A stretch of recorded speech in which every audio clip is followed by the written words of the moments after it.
The following program does not have a normal intro because I was really too busy smoothing other things over to get it done. So, Ori? Good evening, everybody. Welcome to the following program. I'm your host, Joe Neiman, aka Good Lawgic.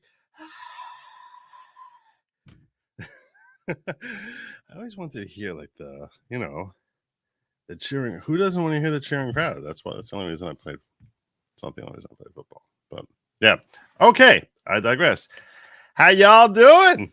Oh, I don't hate when people ask that question on a podcast. It's the stupidest thing. I can't hear you. Well, anyway, I hope things are going well for you. If they are, I probably won't hear about it. They aren't. I'm probably less likely to hear about it. But either way, I do hope that they're going well for you. Before I get into the topic du jour, which is this growing scandal all around Fanny being exposed. The exposed Fanny. The case of the exposed Fanny. I didn't see that one in Encyclopedia Brown. I didn't see that one. The case of the exposed Fanny.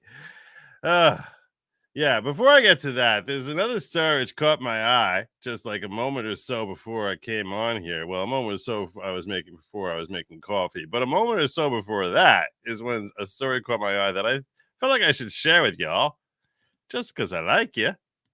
And I think that, you deserve for good things to happen to you. And here's one good thing that's about to happen to you right here. Check this out. Screen share is canceled. Why would it do that? That shouldn't do that. For the love of God, don't do that. Share screen. Oh my God. Let's not make a big to-do about this. Thank you, StreamYard. Okay, let's check this out.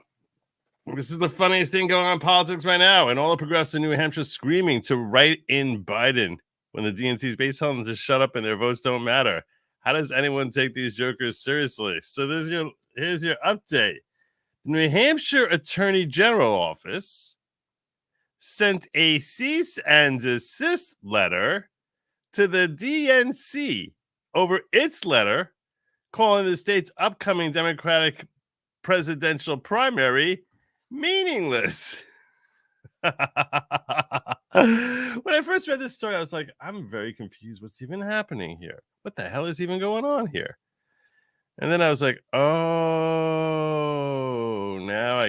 that's funny.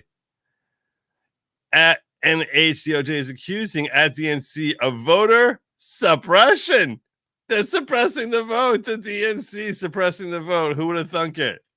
Why would they be suppressing the vote? Why would they do that? Oh, that's what it is. I'll explain. Allow me to explain. How big can I get this thing to be? Can I get this big? Nah, I can't get this big. That's what she said.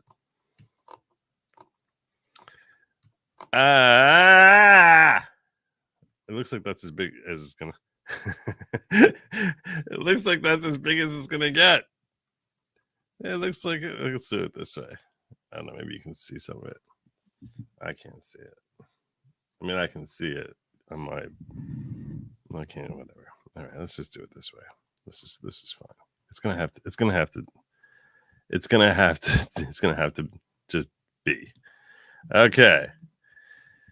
The Attorney General, Department of Justice, sending to the Democratic National Committee the cease and desist order of unlawful voter suppression. Good morning, Ms. Moore and Mr. Roosevelt. This office recently became aware of a January 5, 2024 letter from you to the New Hampshire Democratic Party Chair Raymond Buckley. In that letter, you state that the Democratic National Committee Rules and Bylaws Committee commanded NHDP to educate the public. It's your job to educate the public that the New Hampshire Democratic presidential primary election scheduled for January 23rd is quote unquote meaningless. Why would they be trying to educate the public that don't come. If you're thinking about voting in the Democratic primary, don't come. That's what the DNC is educating their public about. That it's quote unquote meaningless. And I was like, why would they be educated? Oh, you want to know why they're doing that? Do you know why they're educating the public that this is quote unquote meaningless? It's because they're terrified that if a lot of people come out and vote, that Biden might not win. That's what it is. It's like, look, we can scurry up a couple of thousand votes for him in some primary, but if like there's like 5,000 people that come out here, I don't know that he's going to carry the vote. And how humiliating would that be for the sitting president to lose his own primary seeking re-election? That'd be pretty freaking humiliating. So you know what we should do? We need to educate the public and let them know that, hey, this is really meaningless. You don't need to come out and vote. Stop worrying about that whole hassle of voting. The party that's always screaming anytime you want to force someone to, like, I don't know, show something which has like their name on it. Show us an envelope which says that your name really is Oliveras, and even though you're Asian. Show us something, Mr. Chen. Yeah, so the ones who are terrified and thinking that, oh my gosh, it's such an evil, racist, voter suppression anytime you want to have voter ID, are trying to suppress the vote in the primary because they're so afraid as to what the outcome will be if, in fact, there's a significant turnout. As the letter continues, falsely telling New Hampshire voters that a New Hampshire election is meaningless violates New Hampshire voter suppression law. Accordingly, this office orders you, the DNC, and the RBC, the Rules and Bylaws Committee, to immediately cease and desist from engaging in any conduct that violates RSA 65940 or any other state election law, you stinking thieves. Background: the New Hampshire Secretary of State scheduled the New Hampshire Democratic Presidential Party for January 23rd, 2024 to precede the date on which any other state shall hold a similar election as required by state law. On January 5th, 2024, Ms. Moore and Mr. Roosevelt sent a letter to Mr. Buckley stating that on December 13, 2023, the RBC clearly stated to the NHDP that the event on January 23rd, 2024 cannot be used as the first determining stage of the state's delegation selection process and is considered detrimental. This is a detriment. This is not good. The cease and desist order is Democratic National Committee Rules and Bylaws Committee. The NHDP must take steps to educate the public that the January 23rd is a non-binding presidential preference event and is meaningless. And the NHDP and presidential candidates take all steps possible not to participate. No delegates or alternates shall be appointed based on the results of the January 23rd, 2024 event.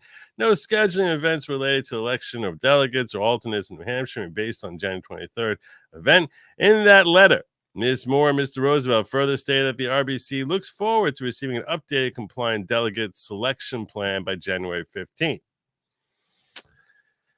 But RSA 65940 says no person shall engage in voter suppression by knowingly attempting to prevent or deter another person from voting or registering to vote based on fraudulent, deceptive, misleading, or spurious grounds or information. Prohibited acts of voter suppression include challenging another person's right to register to vote based on information that he knows to be false, attempting to induce another person to refrain from registering to vote or from voting by providing the person information that he or she knows to be false, or attempting to induce another person to refrain from registering to vote or from voting at the proper place or time by providing information that he or she knows to be false or misleading. about the date, time, place, or manner of the election. Your January 5th letter admits that the RBC previously commanded NHDP to educate the public that a New Hampshire election scheduled and held in accordance with New Hampshire law was meaningless, regardless of whether the DNC refuses to award delegates to the party's national convention based on the results of that election. New Hampshire Democratic presidential, the election is not meaningless. Your statements to the contrary are false, deceptive, misleading, telling the public or any person qualified to register to vote in New Hampshire that the January 23rd New Hampshire Democratic presidential primary is meaningless, or soliciting NHDP or any other party to make such statements constitutes an attempt to prevent or deter another person from voting or registering to vote based on fraudulent, deceptive, misleading, or spurious grounds. Spurious means like empty. Therefore, this office orders you, the DNC and the RBC, to immediately cease and desist from engaging in any conduct that violates RSA 65940 or 629.2 or any other state election law, you stinking thieves, including but not limited to repeating your false, deceptive, misleading statement about that election being meaningless. This matter remains open. This office reserves the right to take further enforcement action based on the actions described in this letter and any other actions that violate state election laws. Sincerely, Brendan O'Donnell, the Assistant Attorney General for the state of New Hampshire. Well, there you go. There you go. Very exciting stuff. I thought it was funny. Oh my God, look at this. Keep your hands on my face. Let me hit you up. Boom for you, Ellen, not Sarah Lee. Are the Dems going to allow Trump in the White House, or should we back Vivek? Oh, yeah. Look. I think it's a reasonable question. And unlike many in my audience, I know that the leaning of my audience is probably anti-Vivek. I understand a lot of you think that he's slimy, car salesman, whatever. It reminds you of like the guy who's haranguing you on the phone trying to sell you insurance. I get that his tone can come across that way sometimes. There definitely is that vibe a little bit. I understand that. The thing is, like, he says things that we want our politicians to be saying. Now that we finally have someone saying it, for us to say, I don't believe he really means it. Like this is like, what are you trying to catch him in a gotcha? Do you think that as soon as, like, assuming he were to win, he's going to rip off the mask and say, I'm really Hillary Clinton? Like, what do you think is going to happen? In a worst case scenario, he'd be like, what, DeSantis? Like in a worst case scenario? And in a best case scenario, he'll actually fulfill half the stuff he promises.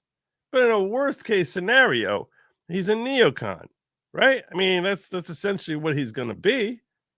That's a worst case scenario. He'll be DeSantis. Whereas in a best case scenario, DeSantis will be DeSantis, right? In a worst case scenario, he ain't going to be no freaking Chris Christie. It's not going to all of a sudden it's be like, oh my gosh, I can't believe that we got that WEF dude up. We got Klaus Schwab running the country now because Vivek's in there. I mean, you sort of have to think to yourself, like, what's the downside that we're seeing here in Vivek? The downside of Vivek seems like a down version of Vivek sounds like a lot better than most politicians who have been soliciting your votes. A lot better. So, and the upside could be phenomenal. That being said, I expect to throw my support fully behind President Donald Trump. And you can't sit here worrying about, like, will the Democrats let him get in there? Will they let him on the ballot? I think he's going to be on the ballot. Are they going to try to rig it if he's on it? I think they're going to try to rig it if Vivek's running also. They're going to try harder because it'll be easier for them to employ more help if it's actually Donald and Vivek. Yeah, that's arguably possible. That's arguably possible. I think it's going to be harder for them to rig it. That doesn't mean it's going to be impossible. I think it's going to be much harder for them to play games because there's a lot more scrutiny to that right now. So, the real thing is, at the end of the day, I think that this guy, I think the left has forced our hand. If we don't support him, I don't know what's going to be. Speaking of supporting him, tomorrow at 9:30 in the morning, the DC Circuit Court is going to be holding oral arguments about the issue as to whether or not he has presidential immunity and whether or not Jack Smith can go after him. Now, those oral arguments, I expect them to be rather enlightening. I'm going to be covering them live at 9:30 a.m. Eastern time. Yes, I will be awake, God willing. And yes, I will be right here on this channel, sharing with you a live stream of the event, giving you my thoughts about the arguments that are being presented by Jack Smith, Trump's counsel, and whatever amici briefs or whatever friends of the court show up there, which supposedly some friends are going to be invited to actually answer questions. And there's all sorts of attacks about Jack Smith's capacity to serve as special prosecutor, which was filed in a brief here, which I love to hear them questioning him about that. Now, I want to give you a little bit more insight about tomorrow.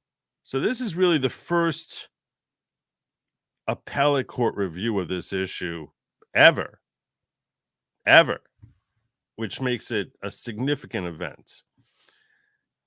2 out of 3, I believe, are Obama appointed. They might even be Biden appointed judges.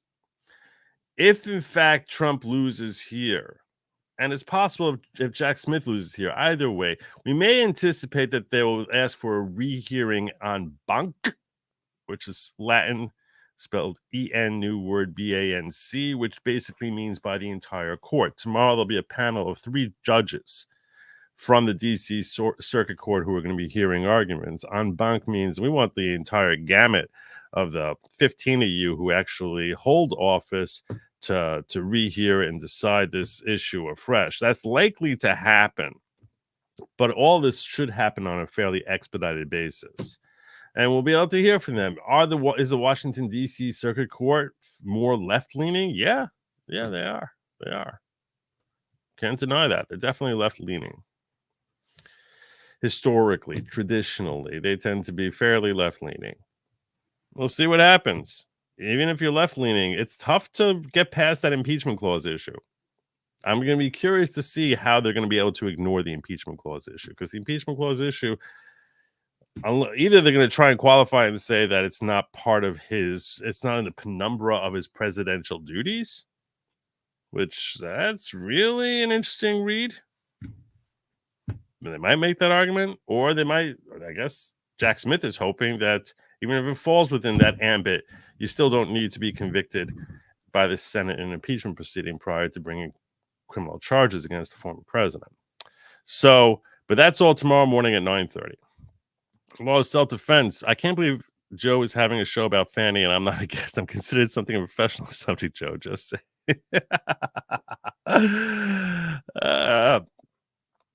It's Catavoda falsa debese contado. Look at you flashing the Latin. I assume that's Latin. Yeah, you got me. I don't know. No voter ID required, just proof of vax. Fun times at Honky High. Biden is not on the New Hampshire primary ballot. He refused. He's not? Thinking of hiring Vivek to pitch law of self-defense books. Oh my God, you totally should. He probably charges an arm and a leg. He'd probably charge the nose. I still think if you had the best jab at Fanny, remember Arnold from Different Strokes. What you talking about, Willis? Jewish president or no, I don't want to see a Jewish president. I don't want to. Hopefully, like no, because whoever's going to be a Jewish president is going to be a gyno. No, I don't want to see. And I'm gonna end up hating the work they do. No, I don't want to see a Jewish president. God, no. Oh Lord, please no. Look how much grief I get over Zelensky, for crying out loud. I can't even handle that. Let's get to our motion to disqualify. It's time to look at this motion to disqualify. We get to see all the sordid details the sordid details. Ellen Natsarali, let me hit you up before I get in there, saying, so many Dems hate Trump. People lie, will vote for others because they don't believe Trump will be elected. No one wants Haley or DeSantis, so if there are votes for Vivek, will it take away from Trump? In the primary? Oh, if you're talking about in the primary, I kind of hope he does better than people are anticipating in the primary. I'll tell you right now. Looking to 2028, right now, if we look to our whoever's going to be on the ballot in 2028, I mean, I haven't heard any argument for anyone who sounds remotely close to him as far as a potential candidate for 28. And when I'm looking at running this country, I tend to look a little bit more than 4 years. I know that makes me weird, but I do. Good Lord, no. Stop. Definitely not. I want to see the tunnel into Joe's City. Okay, I knew this issue was going to come up. It had to be. I was like, maybe I'll make it past. Maybe I'll make it past tonight's show. I'm not even sure if you're, now that you're saying tunnel, I'm not even sure if you're talking about what happened in Crown Heights or if you're talking about Hamas, but the tunnel into Joe's Studio.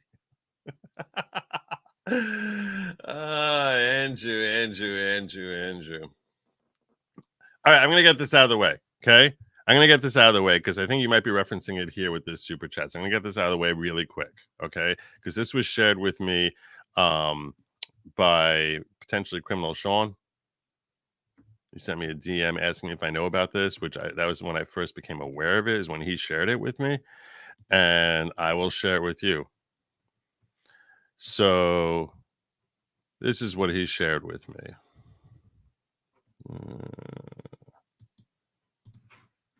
Let's just get this done. Okay. I asked the wife if she had seen it or heard anything about this. She tends to follow Jew news. There is such a thing.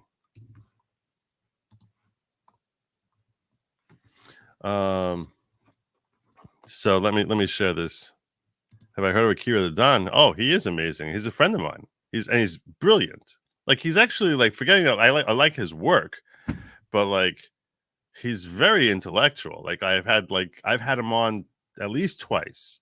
He's a very deep thinker, and I can like philosophize with him for like hours, and we seem to be very like-minded in a lot of ways. Big fan of Akira the Don. Meaning Wave raid from Akira the Don. My man, my boy. Oh, you see, I didn't even realize that. Well, God bless you, Akira. God bless you. Huge fan of Akira. So there you go. I didn't even know that he sent me he sent folks my way. Thank you, brother. I plan on actually inviting him, as well as Law of Self-Defense and several others, to join me on my 24-hour stream, to just pop in for whenever it suits them, which is going to be at the end of this month. So, Law of Self-Defense, I was looking for Joe in the videos. Okay, so let me share with you here. Okay, I'm going to share with you this thing here that Sean, potential criminal Sean, shared with me. Okay, this is in Crown Heights. Now, I need to just explain something to you. Okay, I need to explain something to you. I've talked to you about Orthodox Jews far more often than I ever hoped to talk about them when I first started this channel. And I get a lot of questions, which is why I end up coming back to it. And I know, like, I think this super chat is referencing this story I'm about to cover here. So there's an area so New York, as you know, got a lot of Jews. A lot of them are religious. There's an area in Brooklyn called Crown Heights. Crown Heights has a concentration. It's in Brooklyn. It's a section of Brooklyn that has a concentration of Orthodox Jews who are a type of Hasidic Jew called Lubavitch. If you live outside of a massive city and you've seen some Ortho-Jewish looking dude, chances are very, very, very, very high that was a Lubavitch. And the reason I say this is because Lubavitch is a type of Hasidic Jew which is very into outreach and spreading Torah throughout the world. They're like basically the Moonies of religious Jews. Okay. So like they'll literally like just stop strangers on the street and ask them if they're Jewish and if they put on tefillin. And if they didn't, like, can we just put tefillin on you? Which is like the phylactery is what we wear for prayer. And then say a passage of prayer with them, put it like slap it on them and say a passage of prayer. Like, so like, and they will set up synagogues in any town. Like there's like, they pop up more than McDonald's. They're everywhere, and they'll call it a Chabad house. If you see a Chabad house anywhere near you, that is Lubavitch, which is not simply Hasidic, but it's a type of Hasidic. There's dozens of different Hasidic Jews. Lubavitch are probably the largest faction thereof. If there's certainly top three as far as their numbers, and they're very into bringing people into becoming religious. They're very into sharing their faith. They are massive believers in the last Lubavitch Rebbe, because what happens with Hasidic Jews is they'll be like every Hasidic Jew has their head rabbi, and usually the head rabbi will pass on when he dies. Now this has been going on for hundreds of years, so they'll pass on when he dies that his son or son-in-law will be like the next head rabbi. There's a real they're like the scion. And whoever's the head rabbi of a sect gets treated like royalty. And anyone who's from that bloodline is treated by their followers as being like royalty. So the last one of a bloodline from Menachem Schneerson, who was the Lubavitch Rebbe who died like I think in the late 90s, he didn't have offspring. At least he didn't have sons. There was a massive conflict which went on after he died as to like who's supposed to be the next Lubavitch Rebbe, and this caused a lot of fighting. And there actually, I believe, was a split amongst Lubavitch as to is it this guy, is it that guy, and there's been some sort of feud that's been going on. Now, I don't follow much about the politics of that feud. Okay, I don't follow much about politics about what's happening in Ortho-Jewish world in general. I know a lot more about American politics than I know about Jew politics. And the reason I'm sharing this story is because there's this clip which has gone viral now. This is in 770 East Parkway is the address of the main synagogue of Lubavitch Jews, and it's located in Crown Heights in Brooklyn. And apparently the different factions, there's like been a fight where like there's some people who were more, I don't know, messianic or whatever. They happen to be far more into fixating on a messianic era than most Jews. They're very, very into the whole messianic era in a way that perhaps is I can't deny that under Judaism that belief in the Messiah is considered an essential principle. They certainly incorporate as a more significant part of their lives on a day-to-day basis than most other Orthodox Jews.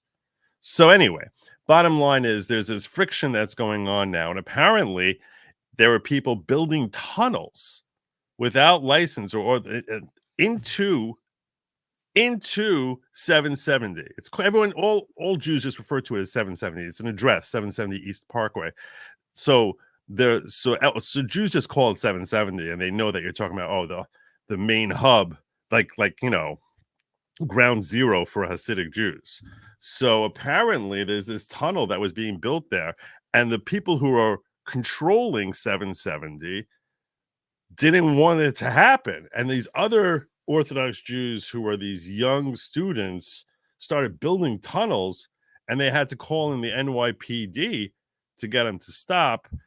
And that's and this is the video.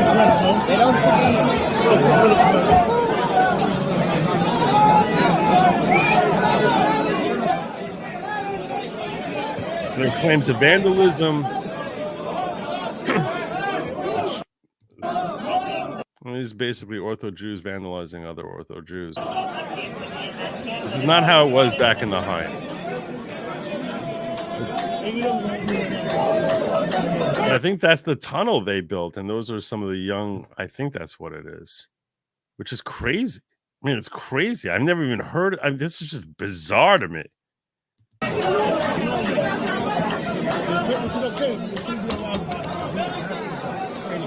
Not gonna help. They try to help. Both sides have to work. So apparently there's this whole political feud that's going on there. They need the NYPD to come in there and try and sort them out and remove the people who had been building a tunnel. And I don't know very much beyond that. I'm pleased to see that there's no violence. There's vandalism, which is bad enough. But I'm pleased to see at the very least that there's no violence. So I asked my wife, because she does keep track of Jewish political news type of stuff, if she knew anything about it. She's been under the weather, so she did not know. But I knew I was going to be asked about it, so I basically just gave you everything I know about it. There you go. That's everything I know about it. And what they're fighting over, I don't know. I don't know. So, whew.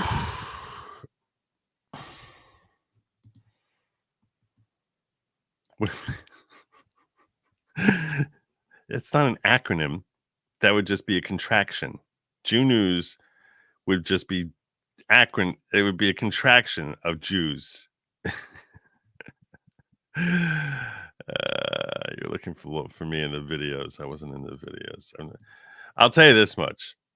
On the holiday of Sukkot, so there's parties that they'll have celebrating the holiday on a nightly basis. And the biggest parties in New York were right by 770. So when I was young and single, it was a bit of a scene that was happening there. So I used to go there and dance and basically join the party there. But that's like pretty much the last time I've been to Crown Heights, like 30 years ago.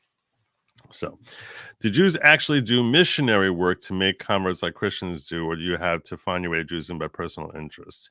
We never converts. Even Lubavitch Jews are not looking to get non-Jews to convert. But they kind of start with an assumption that anyone who's white is probably Jewish. So they'll be like, "Oh, are you Jewish? If you think you're Jewish, you think you might be. Let me throw tefillin on you." That's basically what they do. But it's actually considered prohibited to try and missionize. And if someone wants to convert to Judaism, we actually discourage it. And we say, you can go to heaven without becoming Jewish. Why would you want to do that? That doesn't make any sense. It's like, you're taking on added obligations. It's hard enough to fight your way into heaven even if you're not Jewish, and it's much harder if you are Jewish. So why would you want to accept that burden?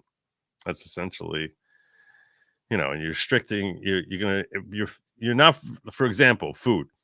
Okay, we think there's nothing wrong with anyone who's not Jewish eating whatever the hell they want. It doesn't bother me. It doesn't offend me. I don't try to discourage it. I'm like, oh wow, that looks yummy. Go eat it. Have fun with it.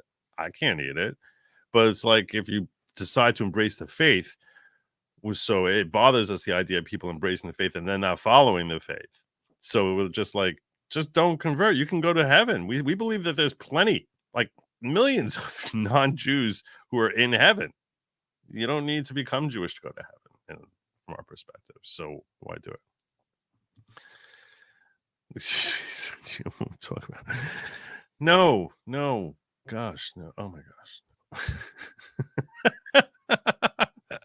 Nate! In New York City, we got all the Jewish holidays off school. My kids thought it was in Texas too. They're like, wait, it's Jewish New Year. What do you mean? It's Yom Kippur. Why we have school today? That's crazy. I looked at my calendar. It said Yom Kippur. I don't understand. Why are we in school here? It makes no sense. That's funny.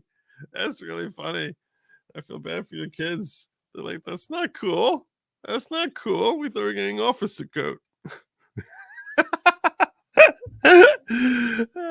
That's hilarious, Nate. That's awesome. I have a feeling the IDF is not going to be blowing up or flooding the Crown Heights tunnel. No. As soon as I heard tunnel, that's the first thing I thought of. Was thinking Gaza, and I'm like, what the hell's happening here? What the heck? It's like up is down and down is up. I don't even know what the hell's happening. Now you got Jews building tunnels. It would be really funny if Jews started tunneling into Gaza. That'd be really hilarious. I never thought about that before. That's pretty funny. Let's tunnel in there. They want to tunnel our way. We'll tunnel our way. We'll expand that way. That's great. Thanks for the context of the video. You're welcome. I think the tunnels were like they want to have an expansion. I think they literally look at 770. Look, there's a few beliefs that Lubavitch Jews have, which make them, it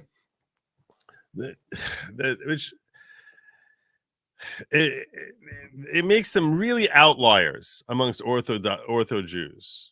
It makes them really outliers, and I'm not going to say that. I definitely would not refer to them as ginos. They're very serious about their belief in Judaism, but there's certain things that they do, certain particular things that they do, which really make them outliers. And the level of reverence they hold for the Lubavitch Rebbe is unsettling. Like to our perspective, we believe that they practically deify him in a way that's inappropriate. You see what I'm saying? So it's like the same way I would say it's inappropriate to deify a celebrity, and that's actually a form of like idol worship. If anyone deifies another individual, like literally looks at him like he's God or messianic, and we don't recognize him as that. So I'm like, that you're doing the wrong thing. So when you're doing that, somebody who's here on earth, who's not recognized as being the Messiah, that's leading them astray from what Jews are supposed to believe. So the level, and look, it varies from one Lubavitch Hasid to another, but some of them seem to, really put on a pedestal that seems inappropriate reverence for another human, even a head rabbi. And that's part of the issues that some Orthodox Jews who I'm more aligned with, have with some Lubavitch Jews, not some Lubavitch Hasidic, not all Lubavitch. There's a lot of questions about this. Hasidic Jews make the Hebrew Israelites by converting in black. I don't think so. It's a good question. I don't think that's what happened. I think that's a whole separate thing. I think black Israelites hate Jews. Any black Israelite I've ever heard speaking, they every time I listen, I'm like, wow, you don't really like the Jews much, do you? You're not big fans, are you? You're not coming to my kid's bar mitzvah, are you? Oh, okay. All right. If you could genetically alter swine to give them non-cloven hooves, could you make kosher? Jeez. Probably not. It's not given. No, you would have to have them chew their cud.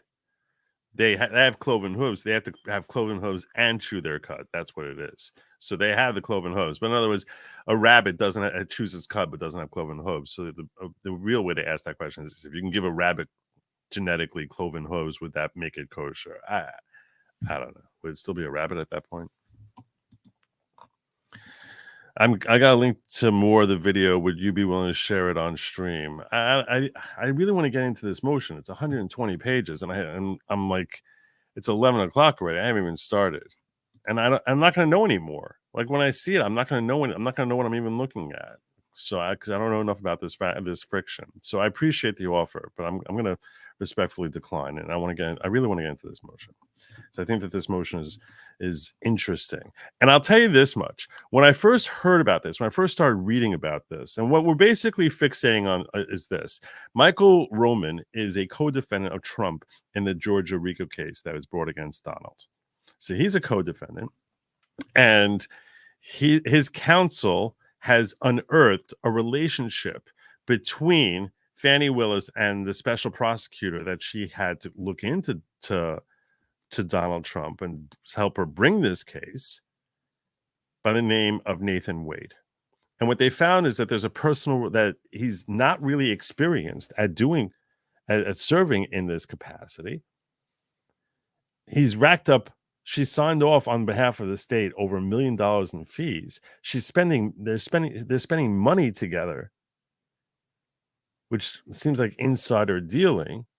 And it's And it seems and there is allegations, although for supposedly in these papers they're not really well spelled out. It's just they say they have multiple sources that confirm it, but they don't really provide strong evidence in the papers themselves. They probably need to have an evidentiary hearing about this, if anything.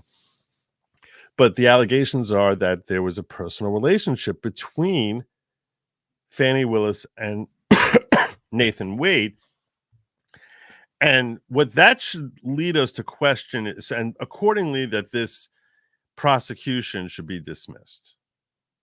And what I'm going to be looking for as I'm reading through this is, let's start with an assumption that everything you just said is true. Why is that a legal basis to have the case dismissed? Let's assume that he was not the right guy for it. Let's assume that he's the wrong choice. Let's assume she's even, she's giving special favors to him because she has a personal relationship with him. I'm not saying that's true. I'm saying is, even if that is true, if I'm trying to look at this objectively, I need to sort of look at this and say, so what does that mean? Any case Fanny Willis ever brought is now invalid? That's not true. Or you want to say because he's the special prosecutor in this case, so now does that invalidate his role or the work product that he did? Does that mean that things he unearthed are no longer accurate?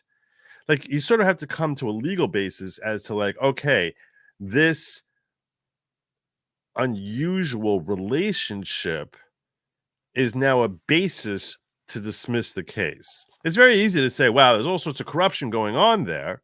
But even if there is corruption, that still doesn't mean you get to dismiss the case. Doesn't mean that the facts that they're alleging are any less true, or that she doesn't have the authority to bring this case, even if she acted with impropriety. So that's a large part of what I'm going to be fixating on when I go through these papers, trying to figure out exactly why this impropriety translates into that they are therefore disqualified and this case has to be dismissed. That's really what I'm going to be fixating on. I'm not saying that there isn't a basis for it. I'm not sufficiently familiar with Georgia law to understand what the argument. I don't even understand what the argument is until I read through this. So that's what I'm going to basically be fixating on here. I just wanted to share with you what I wanted to give you context, so when we're going through this together, you can understand what I'm looking for here, to give this any chance of success. Long time coming. Thank you, last of Yahoos. Appreciate your support. Long time coming, helping the nose, aka Rackets, picking up his off days. Watched your Destiny debate video. Liked it. Keep up fantastic work. Ask Andrew what's the legality of defending your tunnel with lethal. I don't have a tunnel. I would say it does seem like a good following thing to have, right? It does seem like a good. You would think that if you're a follower, you probably should have a tunnel. You probably should have a tunnel, right? There's got to be an inextricable link between being a cult member and having a tunnel. Like, without a tunnel, are you really even a follower? Are you really even a follower? Respectfully asking for you, Nate, and our Lost Events to cover the Slade Douglas versus LAPD case. Will you at least look into it? I don't know much about the case. I appreciate. You could have asked me disrespectfully. Uh-oh. What's happening? Oh no.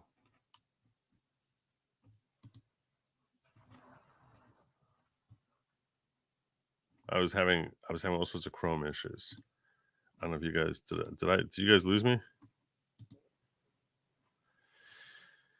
All right. No. Anyway, I will try to look into the Slade Douglas versus LAPD thing. We've had conversations about it a long time ago. When the kids were young, they really wanted us to build a tunnel. My kids and their kids really wanted us to build a tunnel. You'd be surprised how pricey a good tunnel is. You'd be surprised how pricey. You got to dig through a foundation, 2 foundations. You got to dig under the earth. It's really pricey. It's not a simple thing, building a tunnel. I'm actually impressed by those Crown Heights kids who managed to dig a tunnel. Where do you even begin? Yeah, sure. If you're in your own little, like, province like Gaza, no one's looking over your shoulder. You can do whatever the heck you want. And you're getting all this unrun money to help fund it. Yeah, sure. Yeah, that you got, but like it's hard to secretly build a tunnel. That's not easy. Hey, you like freaking like Shawshank dude or something? Who does that? All right. So let's get into this case. Defendant Michael Roman's motion to dismiss grand jury indictment as fatally defective and motion to disqualify District Attorney, her office, and special prosecutor from further prosecuting this matter. See, this seems like a big ask. Sounds like a big ask that her office could never come after you for this. Sounds like a really big ask. I'm not going to kid you. It's a big ask. Comes now defendant Michael Roman, by and through his undersigned counsel pursuant to OCGA 1518-20, the 5th and 14th Amendments to the United States Constitution, Article 1, Section 1, Paragraph 1, and Article 6, Section 8, Paragraph 1 of the Georgia Constitution, inherent supervisory powers of this court, Georgia rules of professional responsibility, other laws set forth, all these different great bases that we have. Yes. Yeah. There's a lot of focus on this, on the lasers, on the space laser technology. You have to be good at it. I've been really appreciating your screens lately. Thanks for what you're doing. You're totally sure about this squirrel. There's no squirrel mutilations. I'm positive about that. I'm telling you, no squirrels have been harmed as a result of the following. Zero squirrels. I'm positive about this. I'm positive. There's like constant reminders. Stay away from the squirrels. Stop trying to poison the squirrels. All right.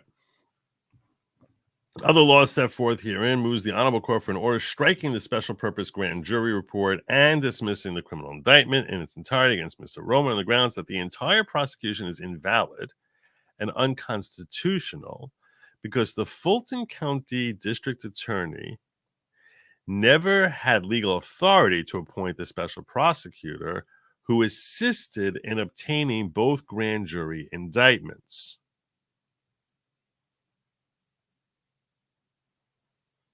Okay. So this sounds similar to the basis as to where the amicus brief is coming hard after Jack Smith, saying that he's not properly appointed. So they're basically saying that she didn't have proper authority to appoint him. That's a little different than saying, hey, they're lovers and that's why this thing has to go away. It's a completely different basis, which sounds, frankly, it sounds probably more on point, but let's see. As a result, both indictments contain structural errors and irreparable defects and should be dismissed in their entirety as to Mr. Roman.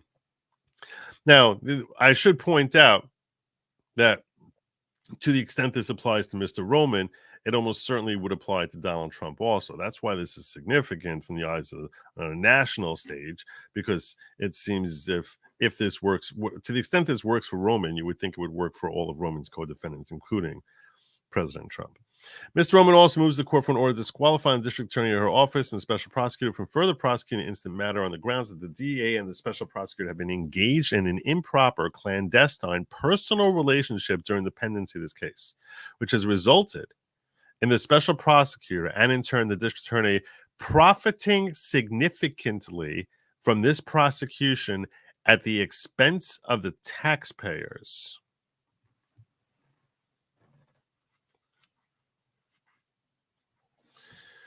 So they're using this case to enrich themselves. So it's wrong to Georgians. They're stealing from Georgians because they're wrongfully enriching themselves in this case. All right. Not really a powerhouse basis. Accordingly, the DEA and the special prosecutor violated laws regulating the use of public monies, suffer from irreparable conflicts of interest, and have violated their oaths of office under the Georgia Rules of Professional Conduct. Should be disqualified from prosecuting this matter, and they should be flogged. In further support of the instant motions, Mr. Roman respectfully shows the court as follows. The instant motion is not filed lightly, nor is it being filed without considerable forethought, research, or investigation. Nonetheless, this motion must be heard. as the issues raised herein strike at the heart of fairness in our justice system and, if left unaddressed and unchecked, threaten to taint the entire prosecution, invite error, and completely undermine public confidence in the eventual outcome of this proceeding. There are fewer positions of authority in Georgia's justice system more powerful than an elected DA. She has incredible control and influence over the entire criminal judicial process, including the power to decide who and when to charge and how to charge them, which cases will get tried, which cases will be resolved, and importantly, the power to allocate public monies provided for the operation of the district attorney's office. See, that seems like it's such a conflict of interest that she basically gets to decide how much money that Georgia's going to spend. That sounds, there has to be some sort of appropriations bill for her that Georgia puts out that sort of limits her. But I guess how those monies would be allocated. Okay. Historically, there have been few checks on this power in Georgia, and district attorneys have largely been able to act with broad discretion in deciding how to utilize public monies and make prosecutorial decisions. This case is unique for this court to review this authority and determine if the district attorney here overstepped her legal discretion and authority, and whether she and the special prosecutor violated their law and their obligations under the Georgia Rules of Professional Conduct when they engaged in a personal, romantic relationship that has ultimately yielded substantial income to the special prosecutor. So basically, he's sleeping with his boss and making a lot of money out of it. That's essentially what they're saying. The important issues raised in the instant motion suggest that the elected district attorney for the largest district attorney's office in the state of Georgia has used the instant prosecution to pay her partner a large sum of money that was originally allowed to clear the backlog of cases in Fulton County following the COVID pandemic. So we had a whole backlog of cases after the things got put on hold for a while. We needed to use that money to actually go after them. And instead, she's investing that money in a prosecution of Donald Trump and Mr. Roman and lining the pockets of her boyfriend, essentially. And that's in substance what they're saying here. Normally, the DA's use of funds allotted pursuant to county's prior approval would not be newsworthy or legally actionable. This case is different. The district attorney sought additional funds from Fulton County to clear the COVID backlog. So she's told them that she's going to be doing it for that, including making a detailed presentation of the Board of Commissioners to the Board of Commissioners in 2021. And she ultimately received that funding from Fulton County. But she hasn't used those funds for that purpose. She said she's going to be using it to clear the COVID backlog. That's not what she's been doing.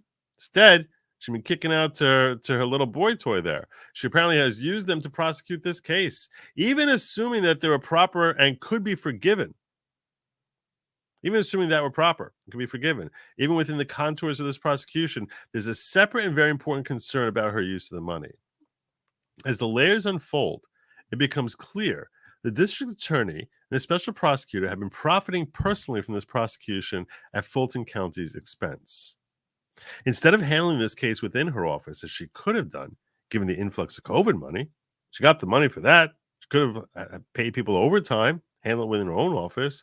She chose to hire a private special prosecutor to preside over the case. Once again, on its face, that's not earth-shattering and generally well within her discretion, but several important facts that distinguish this case from a typical one and which render the indictment invalid as a matter of law.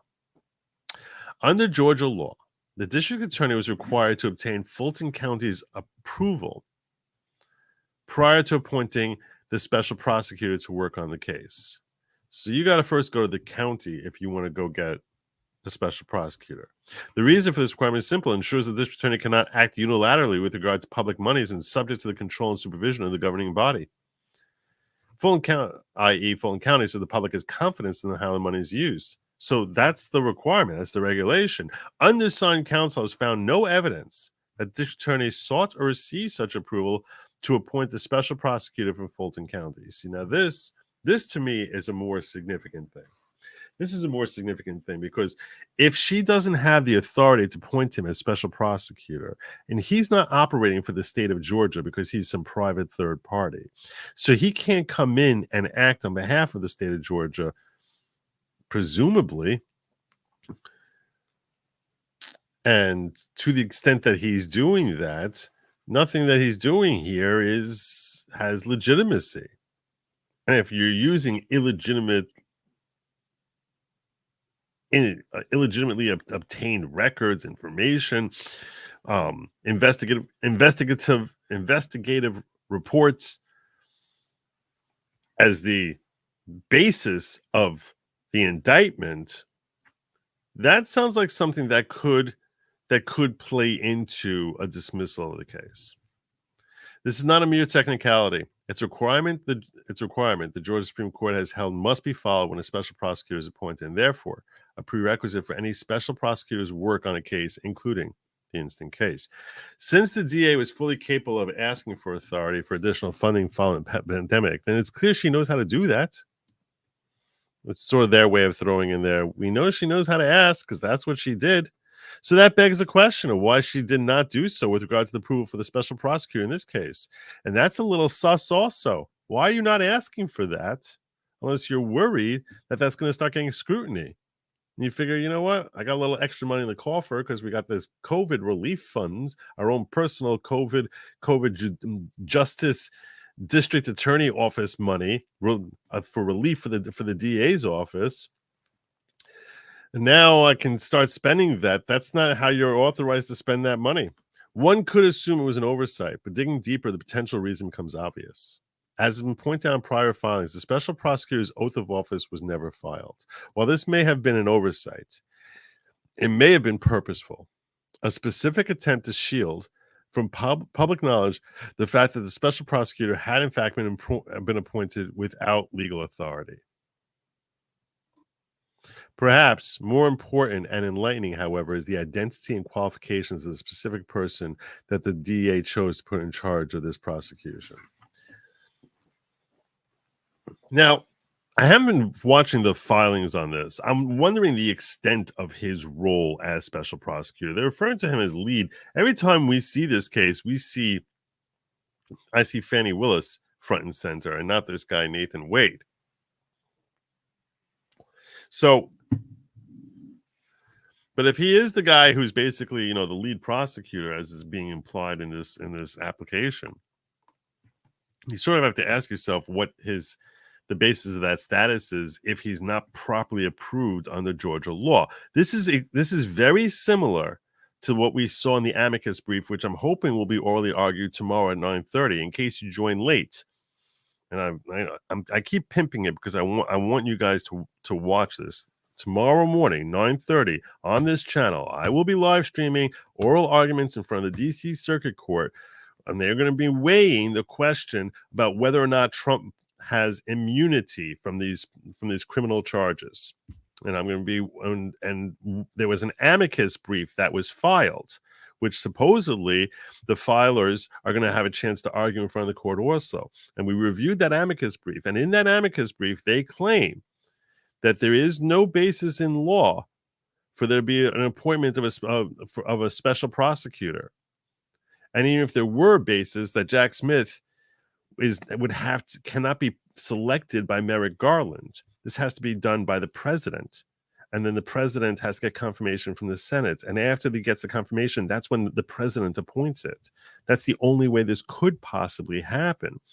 And since it didn't happen that way, Jack Smith has no more authority to purport to act on behalf of the United States of America than I have, or than you have. Imagine you filed in court something that says United States of America versus schmuck that I hate. What the hell would that be? You don't have that authority unless you happen to be unless you happen to be the U.S. District Attorney, which Jack Smith is not. So how can he have carte blanche to do this entire thing? That Merrick Garland says, "Oh, this is his baby." He can't cede that authority over to Jack Smith without going through the proper steps. So that's why they're attacking and saying nothing that he does has any legal basis or has any legal authority, and that's why these cases, both federal indictments have to be dismissed. They said we're not weighing in on the merit. Maybe there is a good case against him under the law. We're simply weighing in on the fact that this is a breach, that he has no authority. There is no office of a special prosecutor, and if there were, In other words, there's no basis in law for that office to be created. And if there were, Jack Smith, the appointment of Jack Smith would have to go through a whole different process. It's not chosen by Merrick Garland. He doesn't have any more. He doesn't have the authority to put his hands on someone and say, I make you special prosecutor. There's a process under the Constitution for that to happen, or in the federal statute, potentially, for that to happen. And they go through the Reno regulations, and it's been filed by Edwin Meese, who's a former, who's the former Attorney General. And it's a pretty powerful amicus brief. And this is a similar argument that's being presented here, that Nathan Wade is not a properly appointed special prosecutor to come after Trump in the Georgia case. So it likely was inspired by the Edwin Meese brief. I'm not going to kid you. And if so, good job, good work on them. There's no reason for them not to borrow from the ideas that are being brought in other cases. Send me the coordinates so I can help teach you. All right. This puts the diggers in a different perspective. It does. It's my diggers. Expose Fanny. I just want to hear you say it again. Remember, you have immunity to file in court without worry of defamation. Wonder how much of this filing has strong evidence. We'll see. We'll see. I'm curious about the evidence also. I'm curious about that also. I'm not going to kid you. This sounds like a lot less powerful of a motion than the one I read from Edwin Meese so far. Not going to kid you. Would using money for something that it was not authorized to be used for be embezzlement? Well,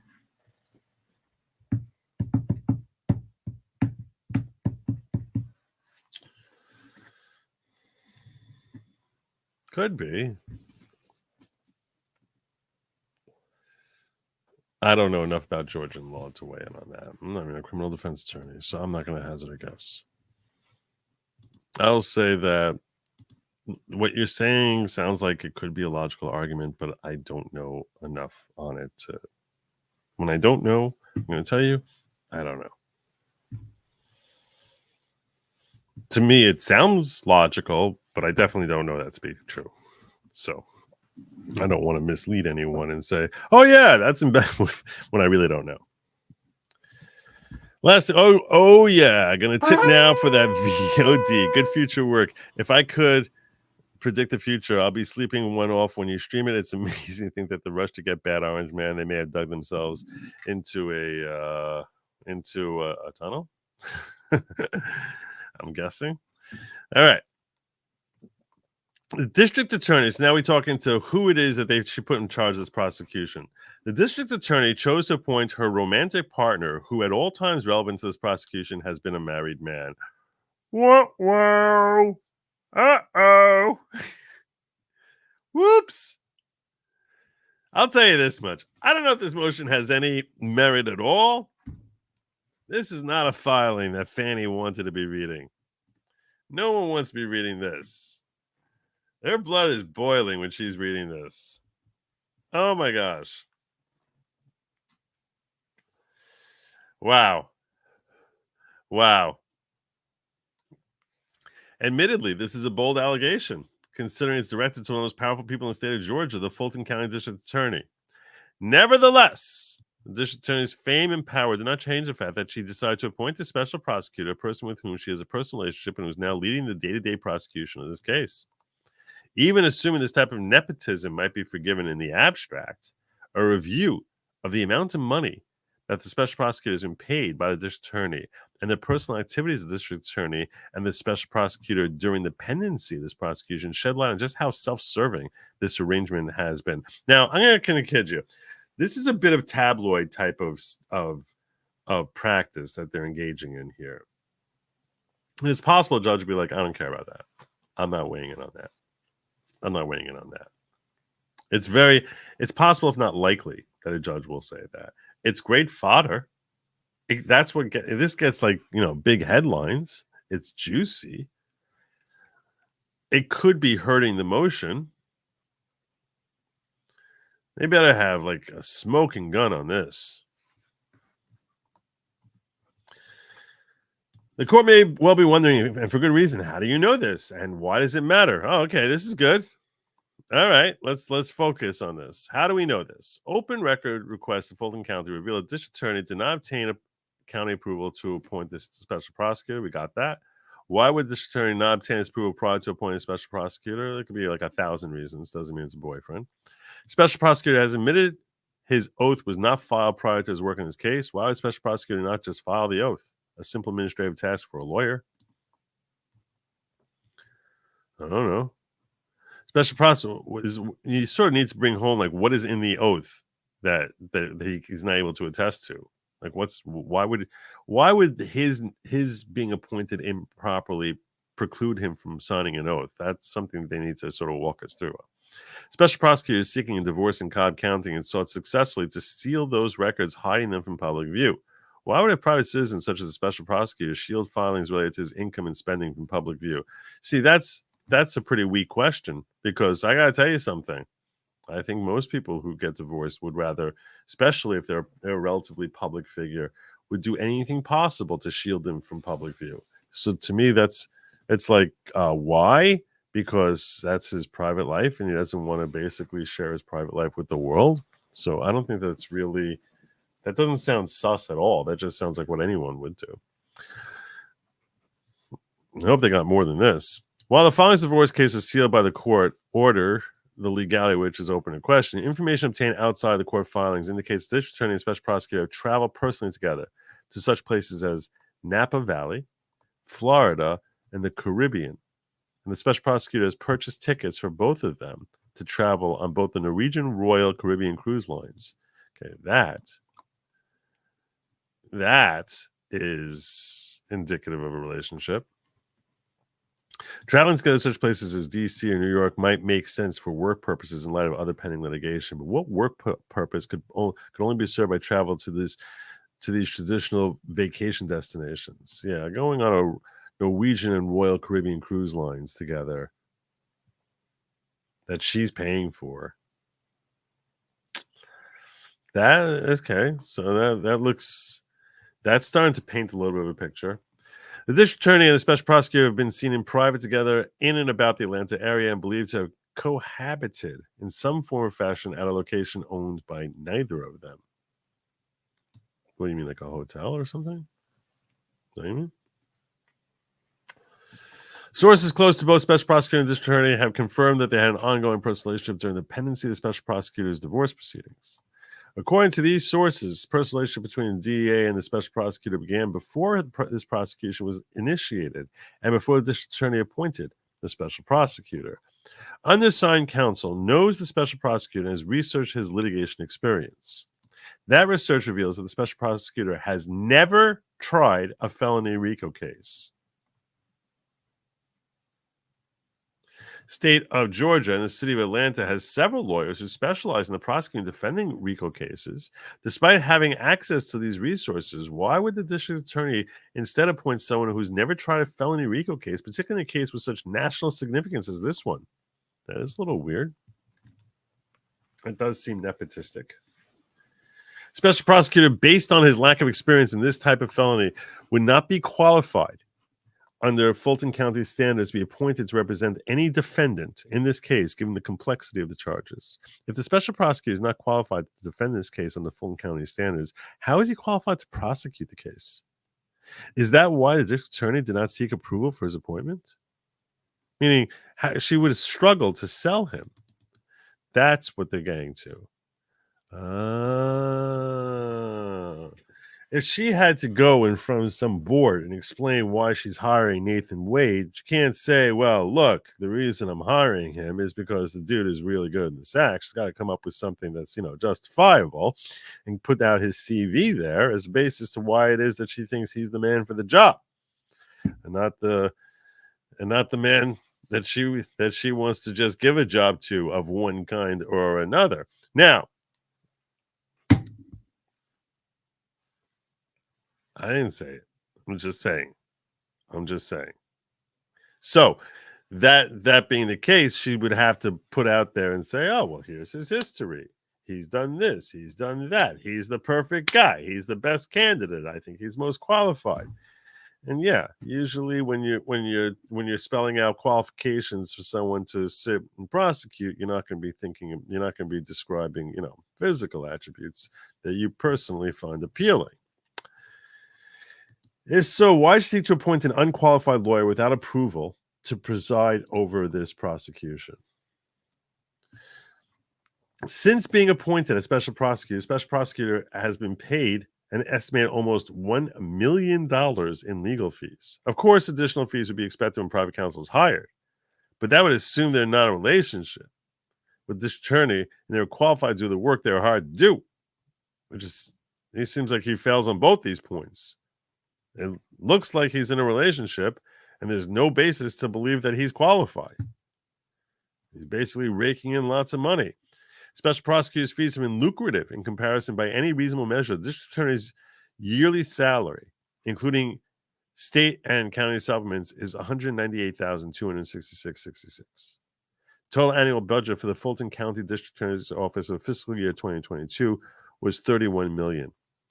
The district attorney lobbied for additional money from Fulton County to hire lawyers and staff to clear the backlog after COVID. Why didn't she use that money to hire qualified in-house staff to try this case?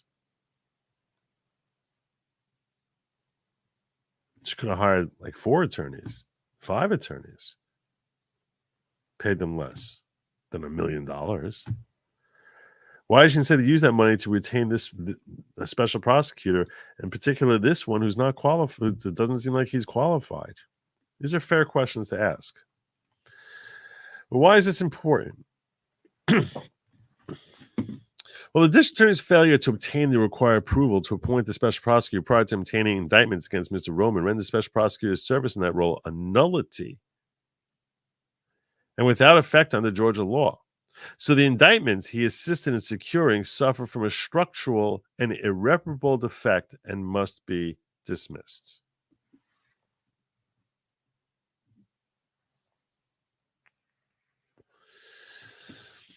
In light of district attorney's personal relationship to the special prosecutor prior to his appointment as a special prosecutor, his appointment created an impermissible and irreparable conflict of interest under the rules of professional conduct. It requires disqualification of both lawyers and their respected offices and firms. You're going to need to cite some law on that. That the conflict of interest now requires dismissal. You really need case law on that. Maybe they have it. I don't know. But that's where, to me, if I'm reading this as a judge, I'm like, really? Why would that be? Oh, thank you. I appreciate that. Member for 20 months. 20 months gets you one of these.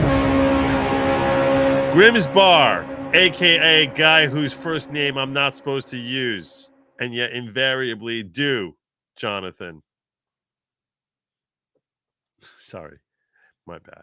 Whoops. Good to see you. Good to see you. One of my first fans. He's from the halcyon days of yesteryear when I was first starting out my live streaming. So thanks for sticking around, brother. And he does some great video work on his own. Georgia's legislature has a reason to impeach Fanny now. But will they? Will they? That doesn't seem likely. The DA's apparent intentional failure to disclose her conflict of interest to the Fulton County in court, combined with her decision to employ the special prosecutor based on her own personal interests, may well be an act to defraud the public of honest services, since the district attorney, quote, personally benefited from an undisclosed conflict of interest, which is a crime under 18 U.S.C. 1346, as well as a predicate act which could result in a RICO charge. Oh my God. Oh my God. Oh my God. This is like where I was basically saying that, like, I was thinking I should file a case in New Jersey to say that Kamala engaged in insurrection through her support for the BLM riots, particularly the ones that are happening in Portland and Maine, which were definitely acts of insurrection, and her support for that should disqualify her for sitting as a vice president under Section 3 of the 14th Amendment. And similarly should disqualify the squad from sitting in the House based on their support for those riots. That she should, they're not my district, so I can't raise anything with respect to them, but that they should be removed. All of them should be removed. All the people who, all those politicians who were standing up there saying, "Yay, go BLM," that they should be removed for supporting. So I'm like, we should flip it on its head back against the Democrats, because they all supported insurrection in the Summer of Love. They all supported insurrection then. They're sitting after they made their oaths to be senators, members of the House, etc. Should apply to them. Turn it back on its head. Well, this guy, this author here, this attorney is flipping RICO back on his head. You want RICO on me? You stop short with me? You want RICO on me? I'll bring RICO at you. I got RICO on you. Here's your predicate act. Here's your crime. Here's your predicate act. Here comes RICO, Fanny. You like RICO now? Where's your RICO now? My God. I like the boldness. Obviously, no one's going to be hitting her with RICO charges, but in Georgia, it could hold up if anyone wanted to, in theory. Putting aside both the legal and ethical implications of the conduct also undermines the sanctity of the criminal justice system, erodes public trust in our judicial system, and would place them above the law. Place them above the law. And as we heard from a lot of people on the left, no one is above the law. No one is above the law. No one is above the law. Apparently, Hunter Biden's learning that too. To allow this conduct to go unchecked by a powerful public elected official threatens to undermine the very principles of democracy that the district attorney herself claims to defend in this prosecution. Seems hard to believe that such a powerful person could escape scrutiny and accountability for such egregious conduct simply because she believes she maintains a moral high ground and holds one of the powerful positions in the state of Georgia. This is particularly true since she has used that platform and the megaphone it provides to tour the country giving interviews in her pursuit of a conviction. It's for these reasons, the other important reasons set forth below, that the instant motion is being filed. The actions of the district attorney and the special prosecutor are indefensible in the rules of professional conduct and have ultimately created a fatal and irreparable defect in the indictment against Mr. Roman, and a conflict of interest that's tainted the entire prosecution. And that's why you can't allow either of them to stand. Either Wade or Fanny. Get rid of both of them. That's why you should dismiss this case and respectfully request the court disqualify Willis, Wade, and the respected offices and firms from any further involvement. Do you have case law on this? They have this at 127 pages. That's a lot of work. That sounds like a really lengthy. That sounds like I'll be doing this till 9:30 in the morning and just have to switch over. So I'll tell you right now, that's not happening. So let's break this down.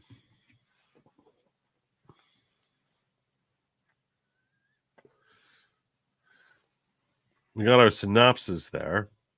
I'm going to assume they talk about how Wade was a married man.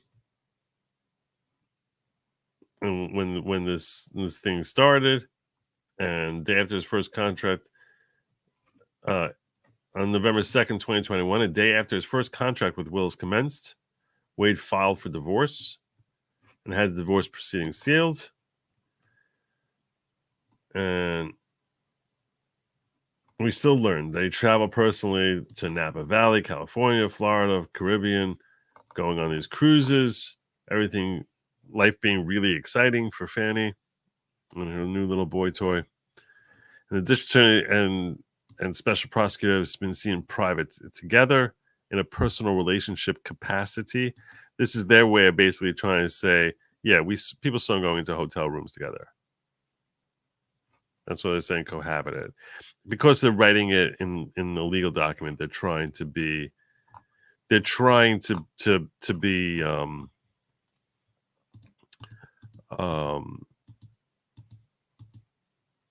they're trying not to be overly coarse. So they don't want to say like, yeah, people see them heading off together to engage in physical encounters. So that's why they're afraid. But that's certainly the implication that they seem to be trying to get the court to come to that conclusion. And yeah, pump those numbers. Pump it. Pump it like your Fanny Willis hanging out with her special prosecutor, her very special prosecutor. Some people have prosecutors, some people have special prosecutors, and some are special prosecutors.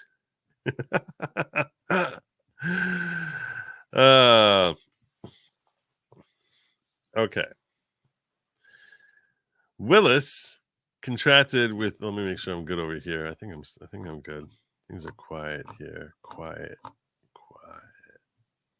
Good. Okay. Leave me. All right. Willis contracted with Wade without the required approval.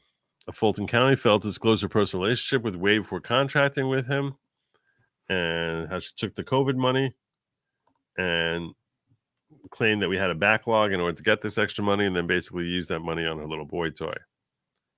Willis told the BOC that it was a crisis, and without additional funding, approximately 1,433 violent defendants would potentially be released into the community. So the BOC approved her requests for additional funding, and then the approval is noted in a resolution dated September 15, 2021, which authorized additional county funding for Willis' personal needs. So it got approved on November 15, 2021. This guy had his contract on November 2nd, 2021, 45 days later. Wow.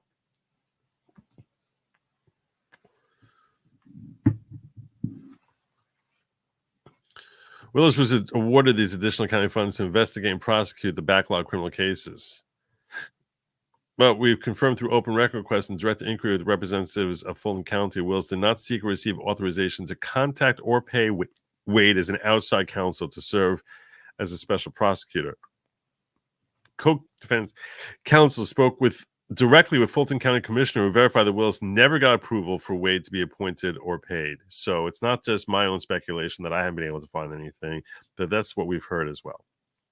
In addition, counsel has been unable to find any evidence that Willis has ever disclosed the personal nature of her relationship to Wade to the BOC prior to contracting him. He didn't file an oath of office as required by law.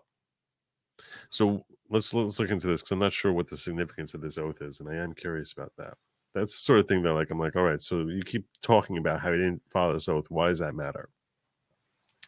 Wade swore both an oath of Special Assistant District Attorney and a loyalty oath.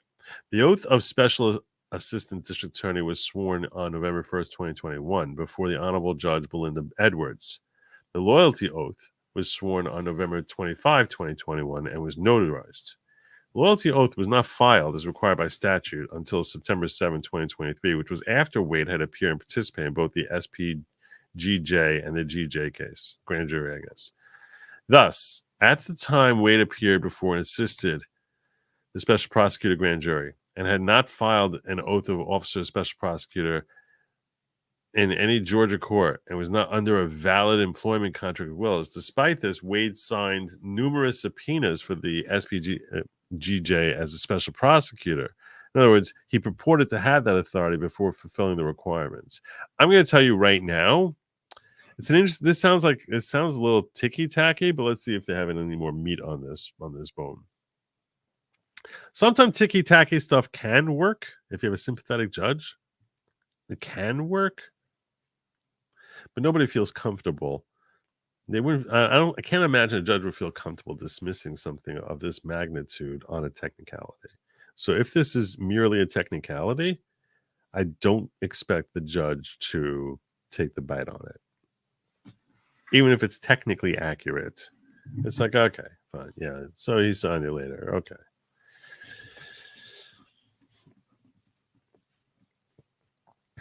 So Wade signed numerous subpoenas as special prosecutor with the power of the state to command appearance. Wade obtained court orders, compel attendance of out-of-state witnesses.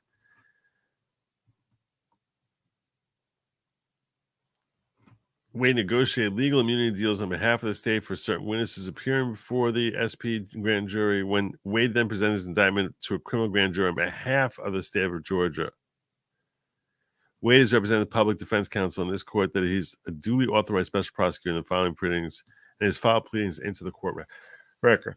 Okay, so this does sound like a technicality. I'm not talking about the fact that if there's no job, there's no job. If creation of the job requires a process through Georgian legislature, that's not a technicality. What's the distinction? I want to just clarify with this because they both sound like procedural type of stuff. Why am I implying that, to my mind, one is more significant than another? So the reason it's different is if something was done at the wrong time and is later filed, there's a concept of retroactively fixing that issue. So it's like, okay, you're right. He should have filed it beforehand. It's on file now. So if we are going to make him do everything all over again now that he's technically crossed all his T's and dotted all his I's, they'll be like, all right, don't do that again. Next time, get it on time. And that's going to be the end of it. That's a technicality. That's like, okay. Failure to get approval, that's not a technicality because that's not just something you can remedy. It's not like you can just now go and say, hey, Georgia legislature, can you approve him? Approve money spent on him? Because like now you're asking a third party to do something to help fix the lack of authority you had until now, which maybe they'll do it. Maybe they go along with it, but they sort of almost are pressured. What are they going to say no and have this case blow up in their face? So that's not really a technicality. That's like, no, this guy never had authority. And he's standing here purporting to have authority and controlling people in a way that he has no basis in law to act any more than you or I have. And if that's the case, and now there's a lot of impropriety that's happening here, which cannot just be fixed after the fact because he just never had any authority at all. And if we and the fact that the legislature may decide, hey, you know what, she's invested $1 million into this guy. We're not going to have this go up in smoke. We'd rather give her the blessing after the fact. That doesn't mean that he would have gotten the blessing beforehand. And that's really an improper use of her office to sort of twist their arm into making them feel pressure that they have to approve this now. So that's not just a technicality of like, well, I had the power to do it before. I had the power to do it later. I should have done it before, but I did do it later. It's like you had the same authority all along to basically fix your own problem here. Here, she doesn't have that. This is something that she needs third parties to sort of give this guy any sort of authority at all. That's not a mere technicality. That's to my mind far more significant. I can't tell you what a Georgia judge is going to tell you, but I'll tell you that to my mind it's far more significant. Especially when you weigh his lack of relevant experience and his substantial income, which makes this entire relationship look really hokey. So what, they're going to now approve it now that they know that maybe she's basically, kabanga him. And that's why she hired this guy who's not really fit to do the job and gave him tons of money while she's flying around the planet or the country, going Napa Valley, on cruises and stuff like that with this guy. Like, this is just like gross. Now you want us to give you money to pay this guy $1 million? Which you could have had 4 attorneys do it instead of him. Is he really better than 4 attorneys? Really? When he's never handled a RICO case, prosecution or defense in his life? That doesn't mean he's a stupid attorney. I don't know. Maybe he's a phenomenal attorney, but he has zero experience in this area. You would think he's not the first choice, unless there are other reasons to make him a first choice.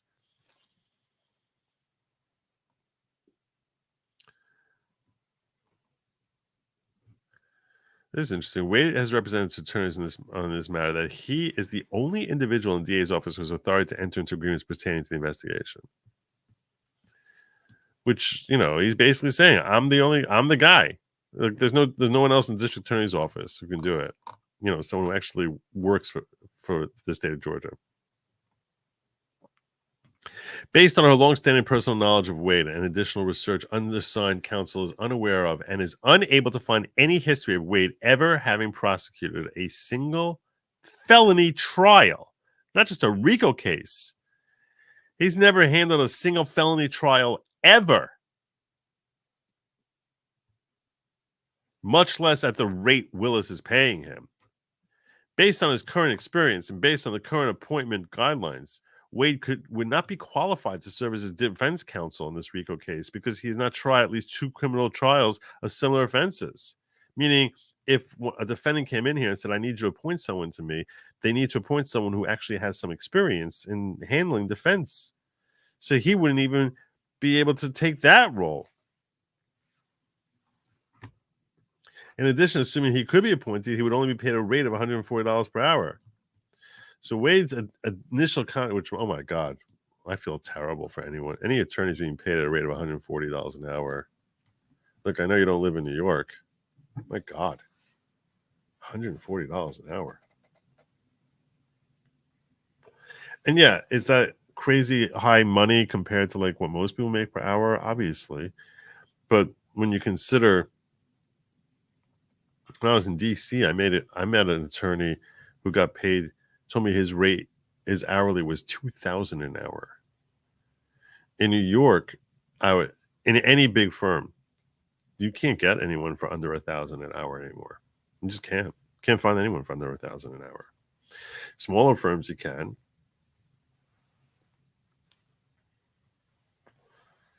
But yeah. When I was first practicing, and I understand there's a significant difference from one state to another. Significant difference. I'm simply saying,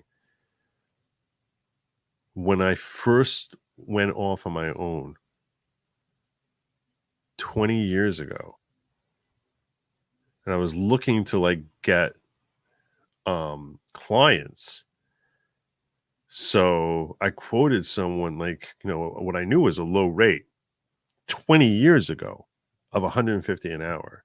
And he's like, Joe, if you're telling me you're charging $100, that your time is worth $150 an hour, that means it's worth $0 per hour. And he taught me that if you want people to respect you, you just got to charge them more money.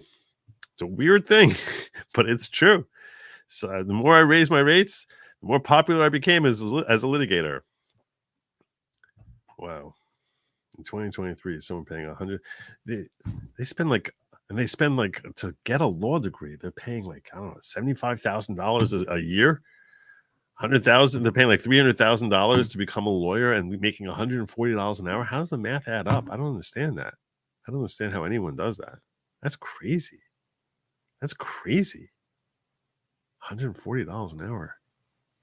I mean, I saw that he was charging at a rate of $250 an hour, and I was like, this special prosecutor is getting only $250 an hour?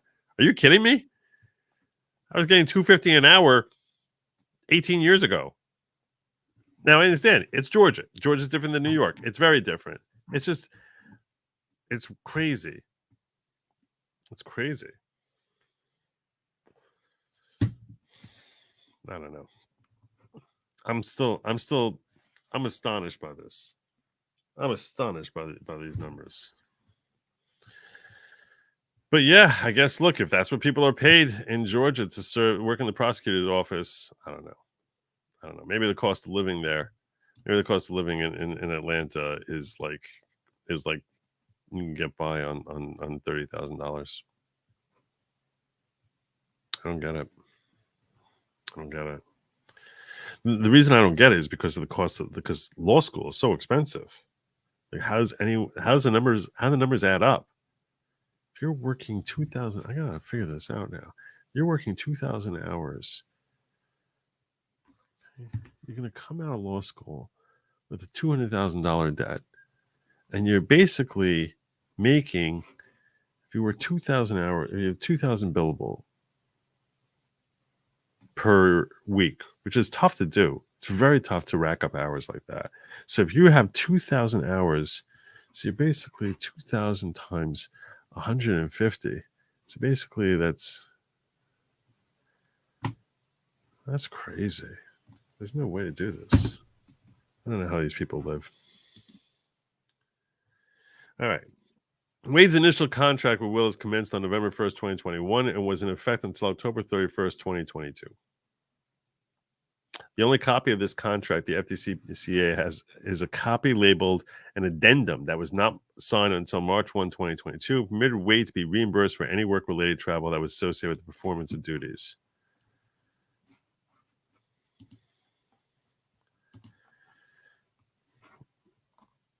And they go through his invoices here. So Willis's initial contract Wade does not identify an hourly rate, specific parameters of how much Wade was to be paid. During the year-long period, however, Wade was paid a total of $299,700 and received, so he got over $300K for that. His invoices for services, connection with this case, were broken down as follows. In November, he got $15,000 for 24 hours of work. So what is that? What is that? That sounds like more of a New York rate.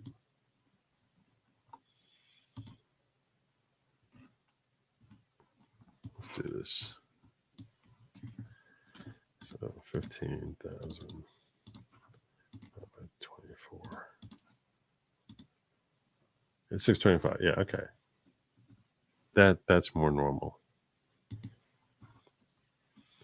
Invoice 2 is for another 15,000,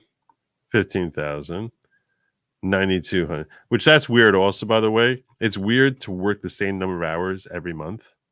That's a little unusual. Maybe if he has a set schedule, it's weird because you would have some more, you would have a little more this month, a little less next month. Then you would have one crazy big month. It's weird to have an exact number like that. February 2022, 9,200. March 2022, 32,000. April 22, another 33,000. And then it just continually 33,000, 34, 35.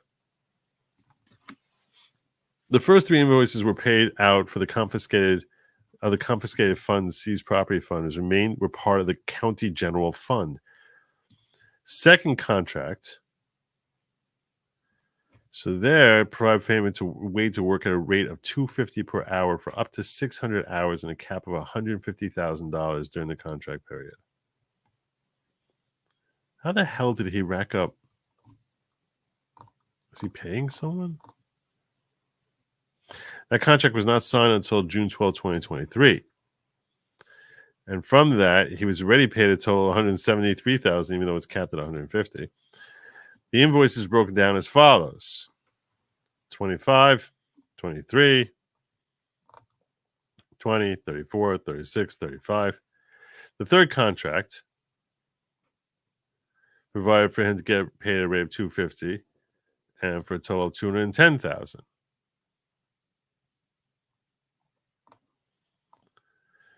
As of December 2023, so Wade's been paid approximately $548,000 for his work with the anti-corruption unit. As of December 2023, Wade has been paid a total of $653,000, which does not include all of his billing to date and does not include the amounts paid to his law firm through his partners. So this is his side hustle. In comparison, Willis receives $129,000 as a salary from the state of Georgia, plus what? He gets another what? He's a what? What? Oh, Willis receives. Sorry, I'm confused. Willis receives $129,000 salary from the state of Georgia, plus an additional $6,000 accountability supplement, plus an additional $62,000 supplement from Fulton County, for a total of $198,000. The amounts Wade has been paid on the contract is far greater than the justices on the Supreme Court of Georgia. That's not really compelling. Most attorneys make more than judges do. Judicial Council of Georgia recently recommended Supreme Court justices receive a pay increase from the current $186,000 to $223,000. Okay. Finally, let's get some citation. That's what I wanted.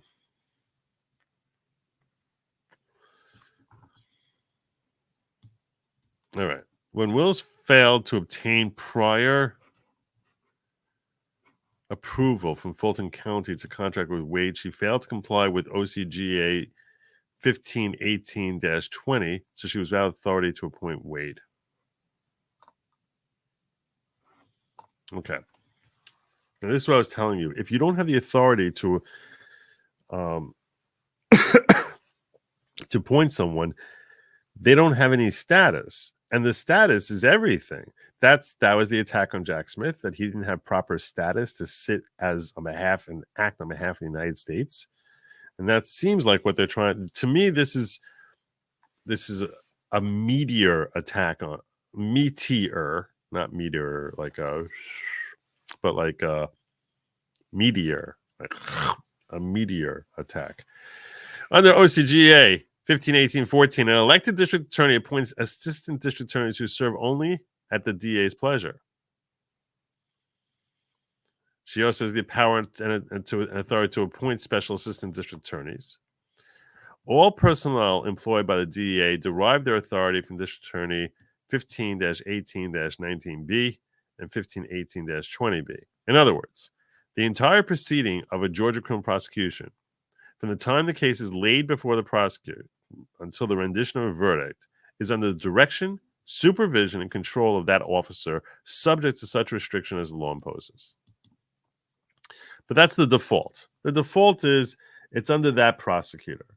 The Georgia Supreme Court has long held that counsel employed to assist the prosecution of criminal cases can perform no duties except those agreeable to and under the direction of the district attorney. The discretion that the DA enjoys over employees of their office does not extend to non-employees like a special prosecutor. So she might have carte blanche on how she handles her own staff, but she doesn't have that over special prosecutors. With respect to special prosecutors, the DA's power to appoint special prosecutor requires the appointment to be effected pursuant to 1518-20, or in the case of potential conflict, 1518-5. Willis has not recused herself from this prosecution. So if she recused herself, had nothing to do with this, then we might be working under 1518-5, which is what she likely should have done, is what this motion is claiming. But she didn't, which means we have to be operating under 1518-20. That statute provides that such an appointment is legal if provided for by local law or authorized by the governing authority of the county. Although the statute authorizes the DA to employ additional prosecutors who are compensated from county funds, the Supreme Court has made it clear that this authority is expressly conditioned upon prior approval of the governing authority. So first you have to get approval, and then you can go hire someone. In addition, Section 102A2 of the Fulton County laws also requires outside counsel to be selected and approved by the Board of Commissioners. So he had to come up there and be approved by that board. Applying the above principles to the case at hand, the indictment must be dismissed because it was obtained by a special prosecutor who had no legal authority to act, since Willis never had authority from Fulton County to contract with Wade. So now he's coming in there and acting and purporting to act on behalf of the state of Georgia when he has no such authority. It appears evident that Willis did not obtain prior approval to contract with Wade as special prosecutor, no documentation, etc. And Fulton County indicated that no records exist. So this, we can safely assume this never happened, even though it had to. Willis also did not obtain BOD approval for his selection of Wade as outside counsel, so she violated 102A2 of the Fulton County laws. Since Willis knew how to obtain approval for additional funding, what was this, 11? Oh, the approval, the ability for the district attorney to act under 1518-20 is with the approval of the county. So we know she knew how to ask for money. She was really good when she was asking for COVID, but she didn't do it over here. Why? Well, when we look at the totality of the circumstances here, his inexperience, her personal relationship, the amount of monies that she's kicking out to him. And she's acting without approval from the governing authorities. So Willis violated and failed to comply with 1518-20. She has no authority to delegate any prosecutorial responsibilities to Wade. And absent that authority, Wade has no authority to investigate or seek an indictment, go to the grand jury, all the other good stuff that he did here. Accordingly, indictment is fatally defective and must be dismissed. Okay. It doesn't feel as powerful as the brief that Edwin Meese submitted. Granted, this attorney is probably no Edwin Meese. Who did file this? Do we have a name on this? Tyler Mc... Who did this?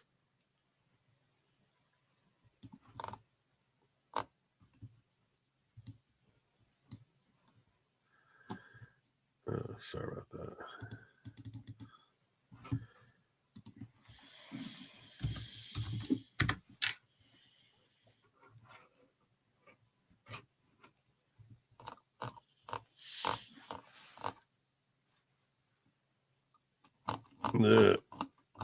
I want to come back to this oath thing, which is what we're up to now.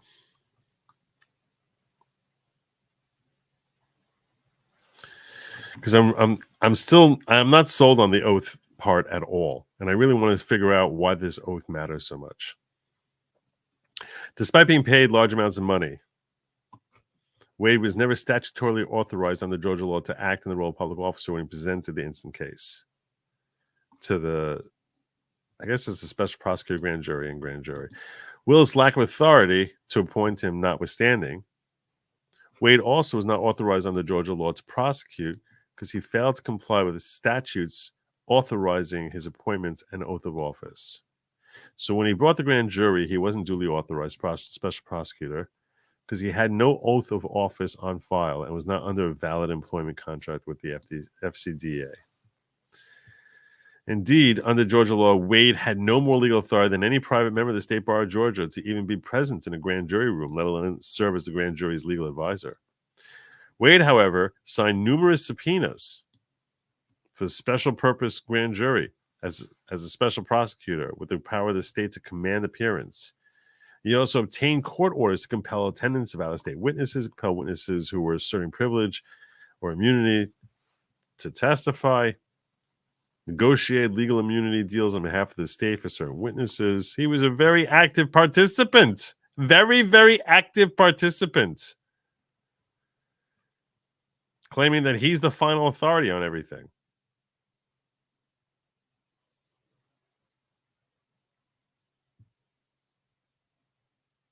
This has been raised by other defendants, and it didn't work for them. So there's no reason to assume it's going to work here. Olson v. State made clear that members of a prosecutor's staff or expert witness hired by the DA could be present during the grand jury proceedings. Also clearly stated that it's holding that did not mean that prosecutors have unfettered discretion to invite mere spectators. That's really not helping you. There's no one's thinking of him as being a mere spectator. She at least purported to designate him as a special prosecutor. So this part's a little weak. I'm not saying the whole motion is weak, but this part is kind of weak. 1518-6, the DA is the legal advisor for the grand jury, responsible for advising the grand jury on any questions of law or procedure it may have. All right, no one cares about this. He was not a member of DA's staff and was not sworn and duly authorized special prosecutor.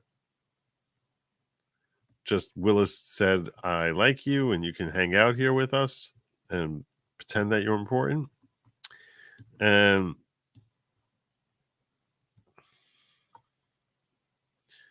she needed to rely on 1518-20, but as we said in that under Georgia law, that authority expressed a condition upon prior approval from governing authority. So I'm not crazy about this argument. It's really just another way of wrapping up the same lack of governing authority. I think it just adds paper and doesn't really help sell your case. One of the things, if you are someone who engages in litigation, maybe you're a little rough around the edges, or you're in law school, it's important to understand that presenting arguments that come across as repetitive and not really pushing home any powerful point, consider that a demerit. And 3 demerits equal a disadulation, and 2 disadulations equal a citation.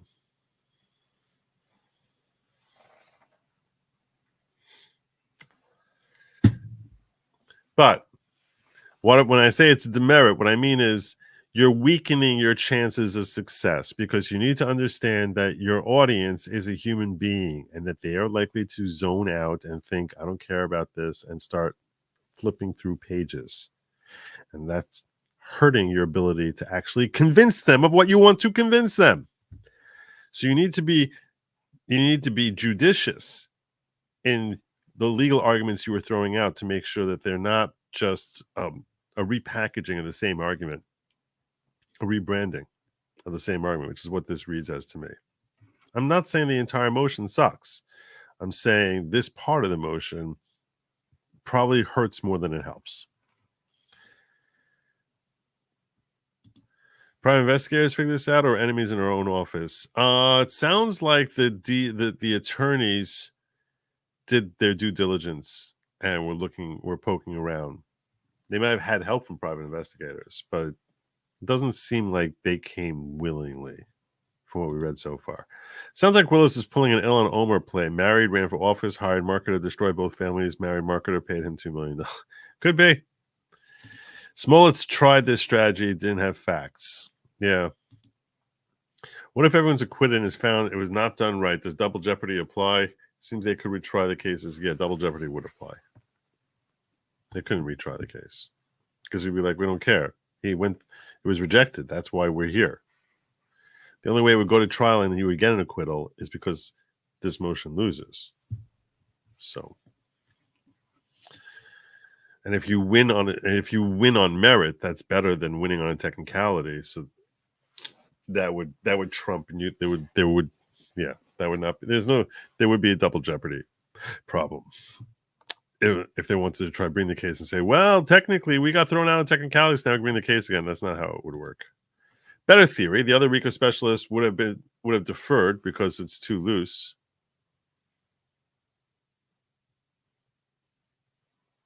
So she needed someone who really knew how to.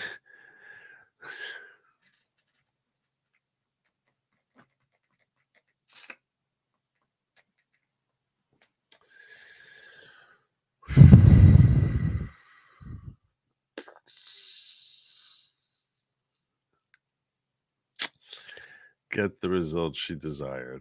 Well, we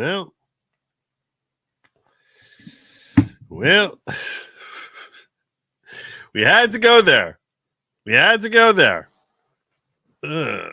Let's turn Joe's face red. That's basically what this. That's all this was. That's what this was. All right.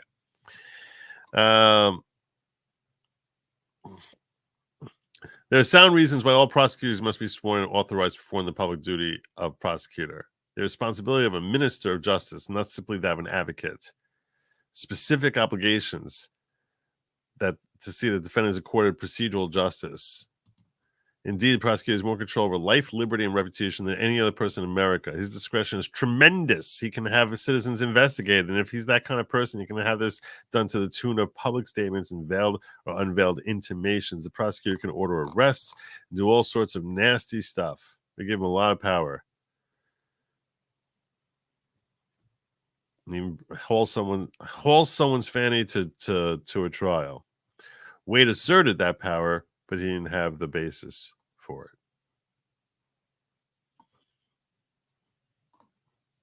it. Even presenting evidence to the grand jury. But he had no authorization of power when he was present at those grand juries. So the indictment against Roman in this matter was obtained without legal authority. Structurally and fatally defective and should be dismissed in its entirety.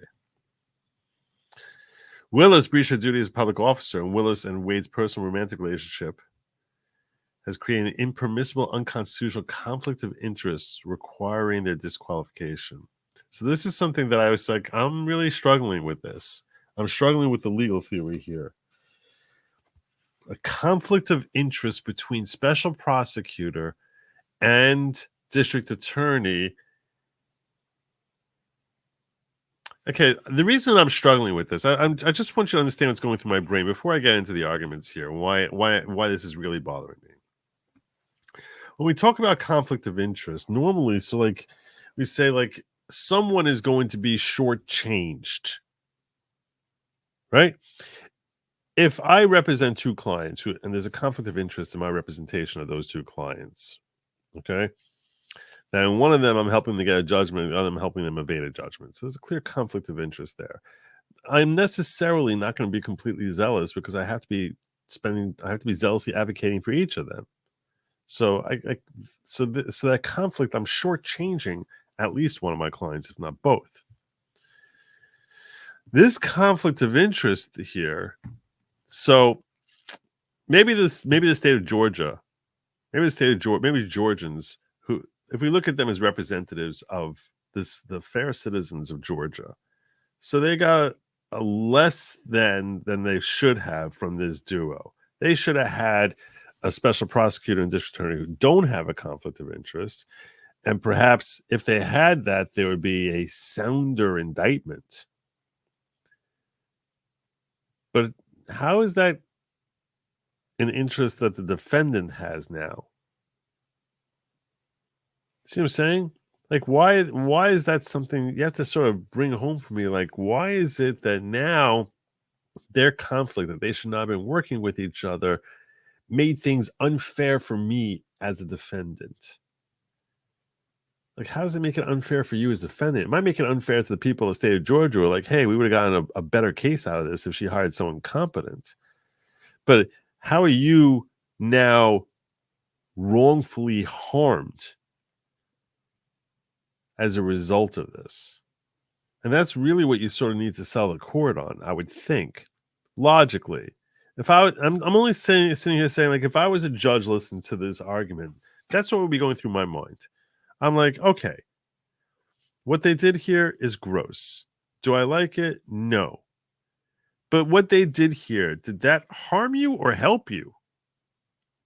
If it wasn't gross, if it was clean, if they were two completely separate people who never had any personal relationship, if he was more competent and not an idiot in this area of law or a complete neophyte in this area of law, maybe he's not stupid, maybe he's a genius, I don't know, but not a complete neophyte in this area of law. If he was more seasoned and not having a relationship, would that now be a fairer case for you, defendant? Would you be in a better situation in that case? A better situation? Would life be better for you then? If anything, it would seem like it would be worse for you. So you're a beneficiary of the fact that she's choosing someone who's lesser than to serve as special prosecutor. You're a beneficiary of the fact that she didn't hire 4 attorneys from her own to work under her. I didn't mean to phrase it that way. That she didn't hire 4 underlings into her own office, but she went with outside counsel. You're a beneficiary of that, aren't you? So why would that now create a basis for you to have this case dismissed? If anything, you should say, oh, thank you. We're so glad that you basically hired an idiot to come after us. You should be grateful for that, defendant. This is where this point and this result, to me, they're not really, it's not adding up. And that's what I'm hopeful that they'll be able to walk me through better in this part of the motion. The 5th and 14th Amendments of the U.S. Constitution, and you got the Georgia Constitution, guarantee on the principles of due process, Mr. Roman, the right to be prosecuted by a disinterested prosecutor. Okay. Prosecution by someone with conflicting loyalties calls into question the objectivity of those charged with bringing the defendant to judgment. You all see my question here as like, how does this conflict harm you rather than benefit you?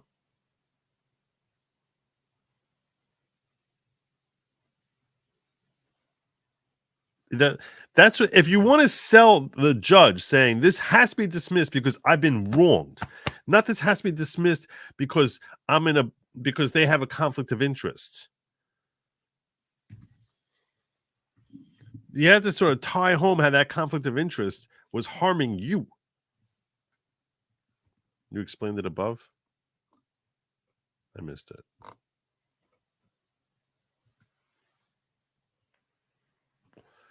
You see it plainly.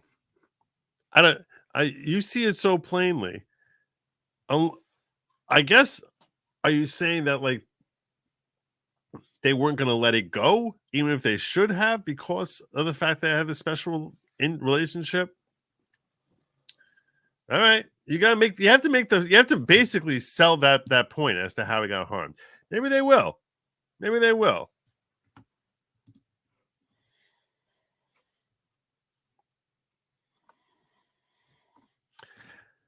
In my honest opinion, the fact that Wade was never party in 2 felony cases, let alone case, screams the loudest, completely unqualified.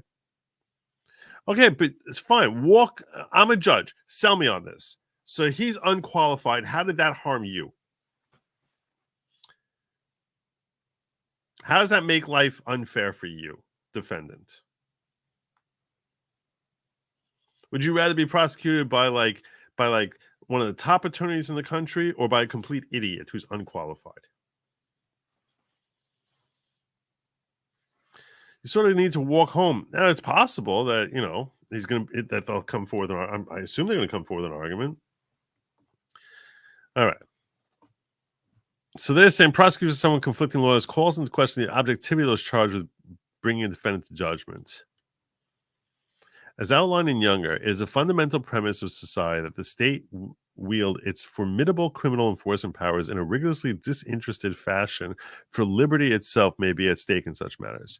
We have always been sensitive to the possibility that important factors in the criminal justice system may be influenced by factors that threaten to compromise the performance of their duty. Georgia courts have developed their own stand for disqualification of prosecutors. Here we go. Case law is helpful.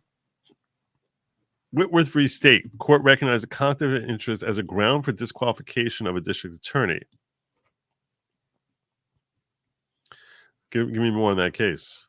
Such a conflict of interest has been held to rise where the prosecutor has acquired a personal interest or stake in the defendant's conviction. So okay. So if you're saying because her boyfriend is getting rich off of this case, so that benefits her, okay, that I can understand. So she's like, even if justice would dictate, reaching some sort of resolution or not bringing charges, that she now is motivated to press forward in these charges. That's a fair argument. That's a sound argument. If the assigned prosecutor has acquired a personal interest or stake in the conviction, the trial court abuses discretion, denying a motion to disqualify him, and the defendant is entitled to a new trial even without showing a prejudice. That's strong. That's strong. That's strong. That's much stronger. I'm glad I read through this part. All right. Some errors are so fundamental and pervasive that they require a reversal without regard to the facts, circumstance, of a particular case. So you're saying that the existence of the special prosecutor, the personal relationship here, that now is giving her a stake in the case. Okay. That I can swallow. That I can definitely swallow. An error is fundamental if it undermines confidence and integrity of the criminal proceeding. Okay. Point of an interested prosecutor raises such doubts. Prosecution by someone with conflicting loyalties calls into question the objectivity of those charges of bringing a defendant to judgment. Fundamental premise of our society that the state wields formidable criminal enforcement powers in rigorously disinterested fashion. Sensitive to the possibility that important factors in criminal justice system may be influenced by factors that threaten to compromise the performance of their duty.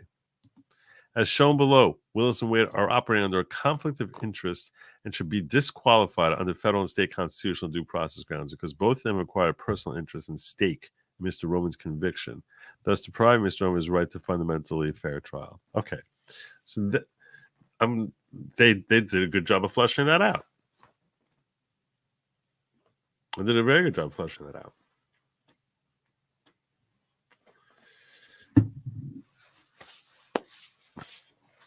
I'm not going to just jump in and just say like, "Oh, I hate Fanny, so I'm, this guy should win." I sort of want to. I'm like, sell me on it. I want to be sold on it, and I think it's healthy to ask questions of both sides, because that's the only way you can possibly glean for truth. At least this way, I feel like, okay, now I get now I see the argument. I see the basis for an argument.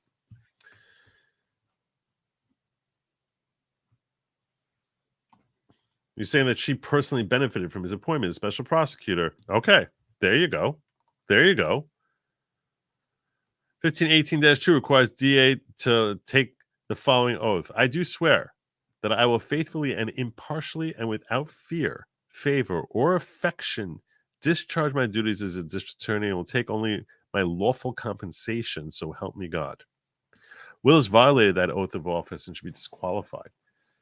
She benefits substantially and directly, continues to benefit from this litigation because Wade is being paid hundreds of thousands of dollars to prosecute this case on her behalf. In turn, Wade is taking Willis on and paying for vacations across the world with money he's being paid by the Fulton County taxpayers and authorized solely by Willis. Now, this is okay. Here we go. Here we go. This is where you're hitting her. As noted elsewhere, this has happened even though Willis has not sought or obtained Fulton County's approval to hire and pay Wade, and even though she's never disclosed a personal nature relationship with Wade. This now they're smacking Fanny. This is smacking Fanny. Okay. Before I was just like, I don't know. This is like sort of like patting around. This is smacking Fanny now. You can hear the slaps. Willis has numerous salary prosecutor's office and more who could have been hired with her additional COVID backlog funding, who could have prosecuted this case. Instead, on the day before Wade filed for divorce, she entered into an agreement to pay Wade far above what any other prosecuting office was being paid, and she hid this agreement from Fulton County, despite Wade being a single biggest expenditure in her office for professional service contractors for both 2022 and 2023. She's paying him more than she's paying any other outside person.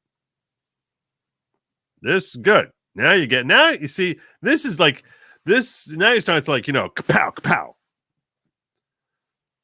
This is good. All right. Based on the foregoing, Willis and Wade should be disqualified as well as their respective offices and firms. So now you want to get the firm out. That's a little bit tougher. Firm now being the district attorney's office, that's a bigger ask. You need case law for that. I mean, they're saying, see McLaughlin v. Payne, when the elected district attorney is wholly disqualified from a case, the assistant district attorneys whose only power to prosecute a case derived from the constitutional authority of the district attorney who appointed them have no authority to proceed. Ooh, okay, good. I like it. Give me some case law. Case law is important. It's precedent. Tells the court how they should act based on how their superiors is deemed in the past. Good. Also, the Georgia Rule of Professional Conduct. Lawyers are associated in a firm. None of them shall knowingly represent a client when any of them practicing alone would be prohibited from doing so. Good. With respect to the law department organization, there's ordinarily no question. The members of the department constitute a firm with the meaning Georgia Rules of Professional Conduct.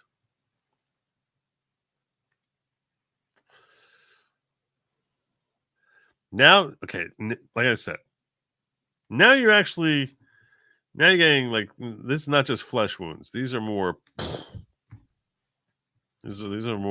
serious injuries. Could this open up conduct in the grand jury? It wouldn't need to if it's just dismissed. Unqualified mean unbilleted or uncertified. They're saying he's never tried a felony case in his life. And he's handling the biggest RICO case in American history. I mean, that's astonishing. That's astonishingly poor qualifications.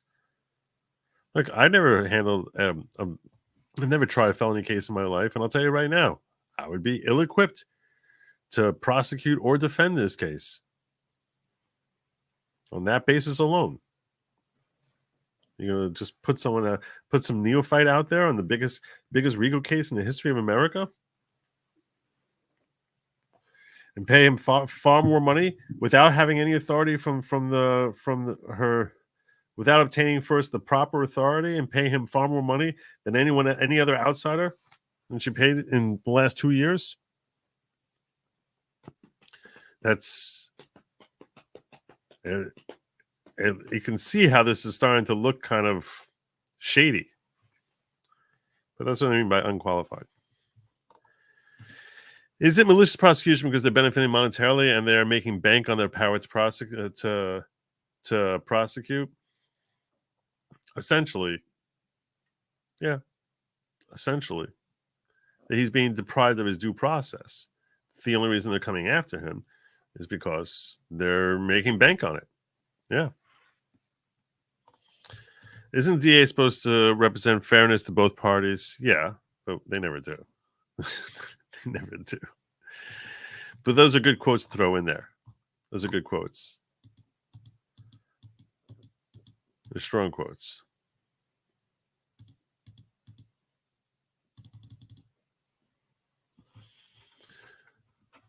All right.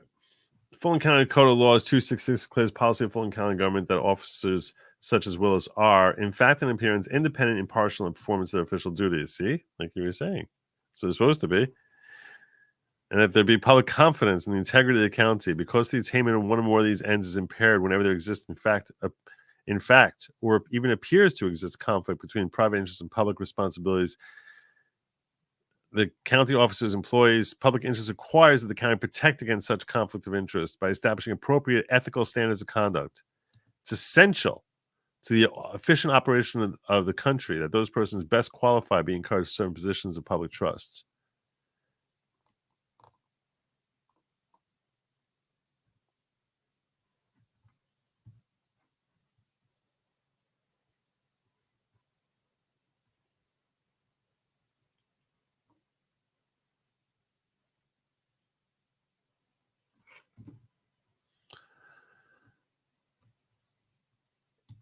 All right.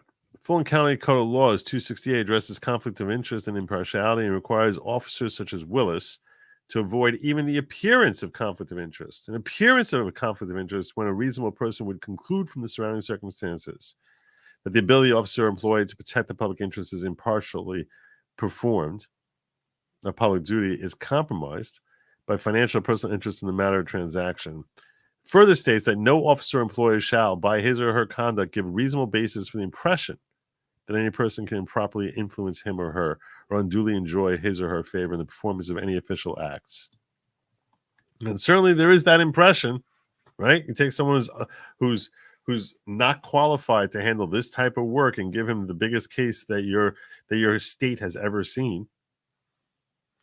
That sounds kind of crazy. Sounds kind of crazy. And then you start going on trips with him on cruise ships. It's like, what the hell is anyone going to think? What would anyone think? My God, I would love to see her charge under RICO. That'd be so hilarious. 269 prohibits an officer such as Willis from directly or indirectly receiving a gift, loan, favor, promise, or anything of value in any form whatsoever for herself from any source, including without limitation any person or business, which Willis knows or should have known is doing business with the county. 273 governs nepotism. And subsection A would prohibit Willis from employing Wade while also engaged in a personal relationship with him. Wow. It's clear Willis violated Fulton County laws requiring that she avoid conflict of interest in contracting with Wade. First, under 266, she in fact and in appearance violated numerous provisions. Also failed to remain independent and impartial in performance of her official duties because she specifically awarded lucrative contracts to her boyfriend, which she now benefits financially through personal trips, hotel rooms, and the like paid for by Wade. I'll tell you right now, we can see theoretically. I'm just going to pause. I'll tell you right now, it's not out of the realm of possibilities. And in fact, if I were the judge on this case, and I always try to say, like, if I'm sitting there and judging this, I'm trying to really be as impartial as possible. What would I do in this circumstance? Unless she basically can like completely disabuse any of these claims as being utter fiction, I would be thinking I'm going to have an evidentiary hearing to try and figure out the nature of the relationship here and the background for his hiring. I would be looking at having an entire evidentiary hearing to figure out what the hell happened here. Why is this guy doing the stuff that he's doing without there being governing authority, approval from governing authority, in violation of Georgian law? That she took money that was earmarked for COVID backlog and gave it to someone who folks are saying are her boyfriend that she's going Caribbean cruises with in Napa Valley and all these other crazy trips that she's going on with him that he's funding. I would definitely be looking at having an evidentiary hearing. And if they fail to have an evidentiary hearing, I'm going to be very curious about that decision. An evidentiary hearing, by the way, which might be televised. And oh my God, wouldn't that be like amazing? An evidentiary hearing into this? Ooh!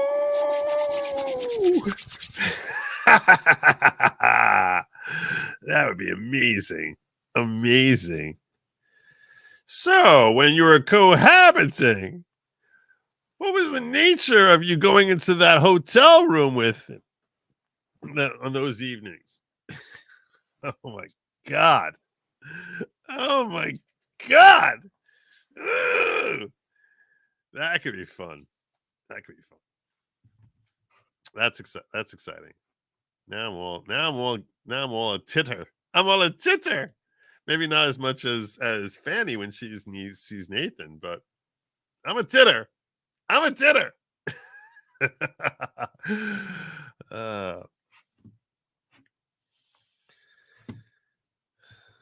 Failed to remain independent and partial performance officials because she specifically awarded lucrative contract for which she now benefits financially through personal trips, hotel rooms that was likely paid for by Wade.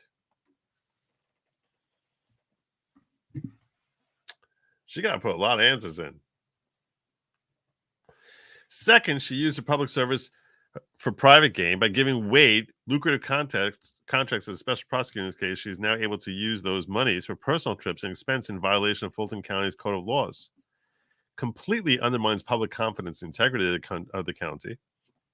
Indeed, the situation presents exactly the situation Section 266 contemplates: a conflict between the private interests of Willis and Wade and the public responsibilities of Willis and Wade. When such a conflict exists, Fulton County has established appropriate ethical standards of conduct, which Willis and Wade here have violated, completely violated, the way Wade violated Willis. What you talking about, Willis?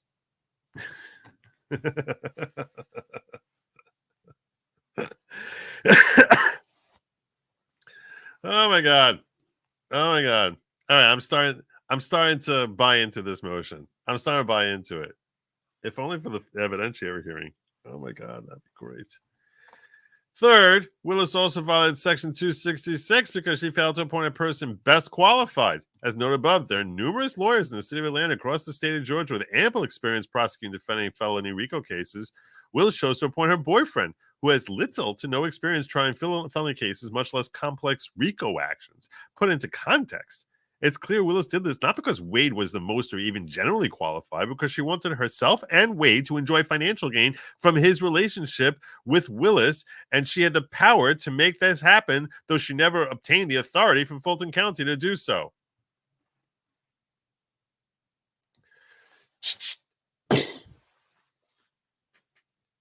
Shots fired. Shots fired. Fourth, while Roman submits there was an irreparable conflict of interest in Wade's appointment, there can be no doubt that Willis' action appointing Wade fails to avoid even the appearance of conflict of interest. I don't know how you can get around that. In light of Willis's personal relationship with Wade, both before and after his appointment, and before and after his divorce, no reasonable person can conclude from the surrounding circumstances that Willis or Wade would be able to protect the public interest or impartially and perform public duty when they both were obviously compromised by financial or personal interest in the matter of transaction. And that's the reason evidentiary hearing, in theory, especially if it's public, an evidentiary hearing could salvage this. Because if she gets up there, and they both get up there, And they're like, no, we never had any sort of personal relationship. This is all complete bunk and office gossip, and it's not true at all. And that's, nothing of the kind ever happened. We were never on a cruise ship together, or, all this other stuff. We never spent the night in a hotel together. That they, that making that public would enable, assuming that they are compelling in their testimony, would hopefully re-inspire public trust.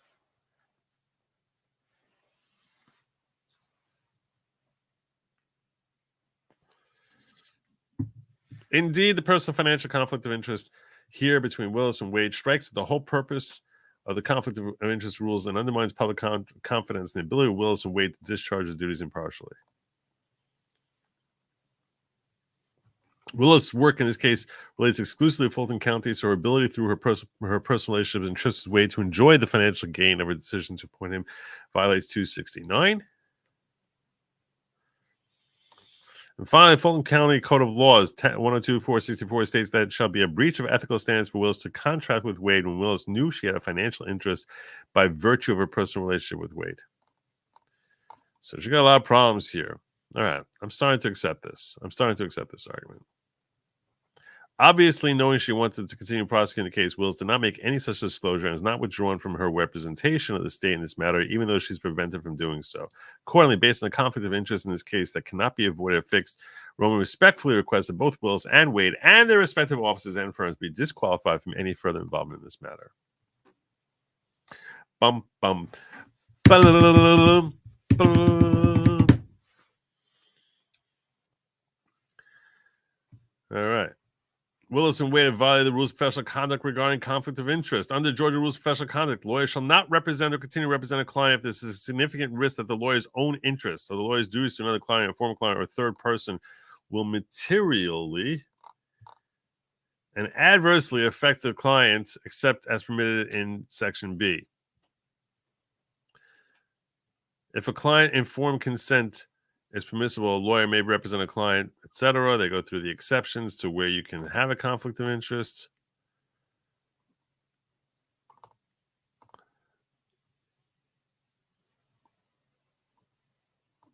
And when and where you can divest yourself of a conflict of interest based on disclosures to a client. Rule 1.8J provides the lawyer shall not require a proprietary interest in the cause of action or subject matter litigation lawyers conducting for a client, except that the lawyer may acquire a lien, but whatever. But in general, you can't start getting pecuniary gain from it. Paragraph J states the traditional general rule that lawyers are prohibited from acquiring proprietary interest in litigation. 8.4A4 of the Georgia Rules of Professional Conduct prohibits a lawyer from engaging in conduct that involves dishonesty, fraud, deceit, and misrepresentation, which the ABA Standards of Criminal Justice 3-2.1 provides. When the appointment of a special prosecutor from outside the office is required on a particular matter, such special prosecutor who has a personal or financial interest in the prosecution of particular charges should not be permitted to serve as a prosecutor in that matter.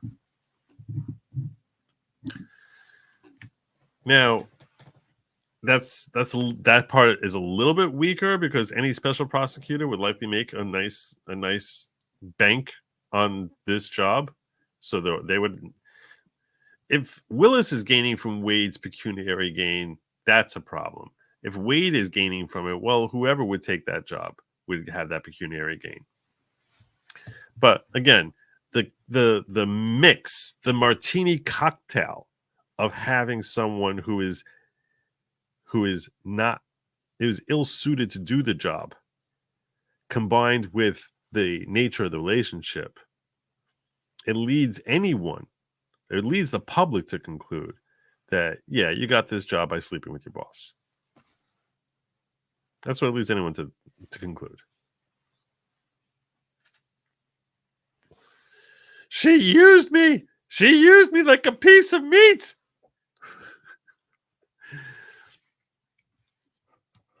Disqualification of the DA is proper when the prosecutors acquire a personal interest stake in the defendant's conviction, which that's essentially what they're saying, is that by being able to spoon feed him crates of cash, that she's benefiting from this. And that based on this conflict of interest, he's motivated to prosecute Mr. Roman for as long as possible because he'll continue to make exorbitant sums of money. So he's been incentivized to prosecute this case based on his personal and financial motives. They require a unique and personal interest or stake in Mr. Roman's continued prosecution. Also, Willis created a system where she receives indirect personal and financial benefits because it's her boyfriend who's getting it.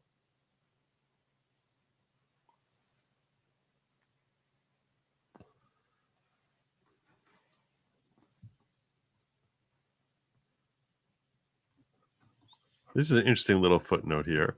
It's worth noting, though not the focus of the instant motion, that Willis has been on numerous national media outlets discussing the instant case.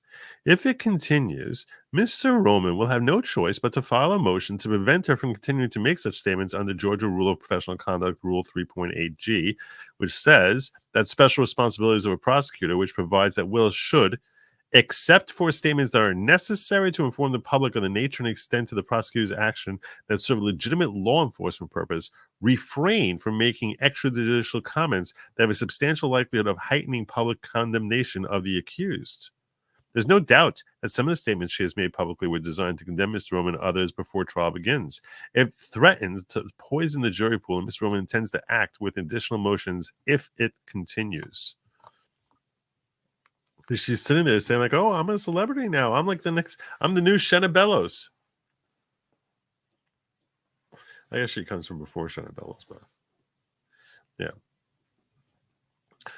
Accordingly, they both have deprived Mr. Roman of his due process and fair trial rights under the United States and Georgia constitutions and should be disqualified. And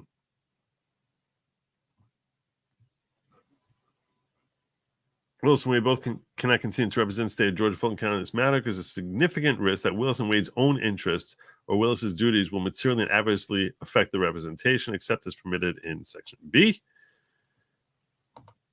And it goes back into the financial stakes. It's a little wordy. It's a little repetitive. Finally, Willis and Wade have hidden the nature of their personal relationship from both state of Georgia and Fulton County defendants in this matter.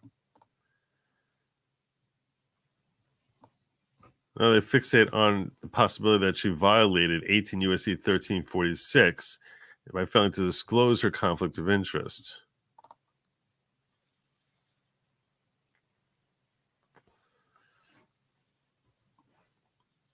Which you're not allowed to personally benefit from an undisclosed conflict of interest. That's a crime under 18 U.S.C. 1346. Let me see if I pull that statute up here for us so we can look at that together. Oh my gosh, right, 1245. 18 U.S.C. 1346. Did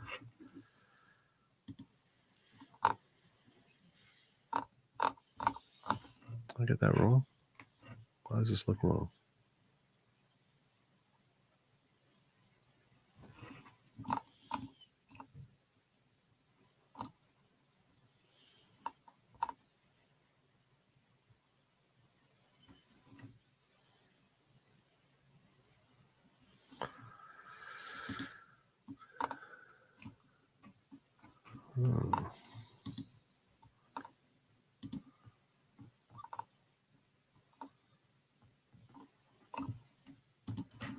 I don't know. This is what I see 18 U.S.C. 1346 is, and I'm not sure what they're talking about.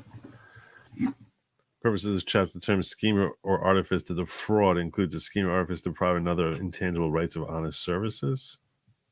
What? What?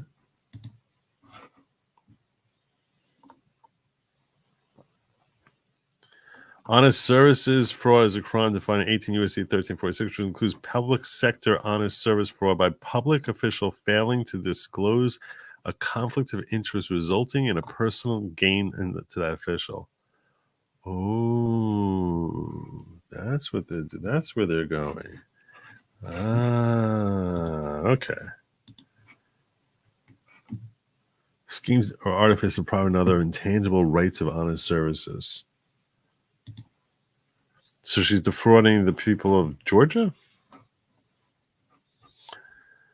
Prosecutions under RICO Frequently used violation of honest service statute as predicate acts of racketeering. As such, 2 direct deposits or mail checks into Wade's account by Fulton County constitute 2 transmissions and execution of honest service fraud that could form a pattern of racketeering activity. That's hilarious. The irony that Willis and Wade engaged in pattern racketeering that can be charged in a federal RICO indictment is not lost here.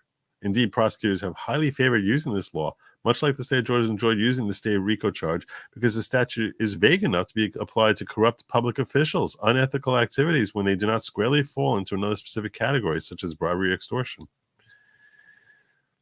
If a government official makes an official decision, such as the employment of Wade, based on her own personal interests or personally benefits from undisclosed conflicts of interest, that official has defrauded the public of their honest services. This is hilarious. This is friggin' hilarious. This is so funny. This is so funny. As explained in Lopez Lucas, the crux of this theory is that when a political official uses his office for personal gain, he deprives his constituents of the rights to have him perform his official duties in their best interest.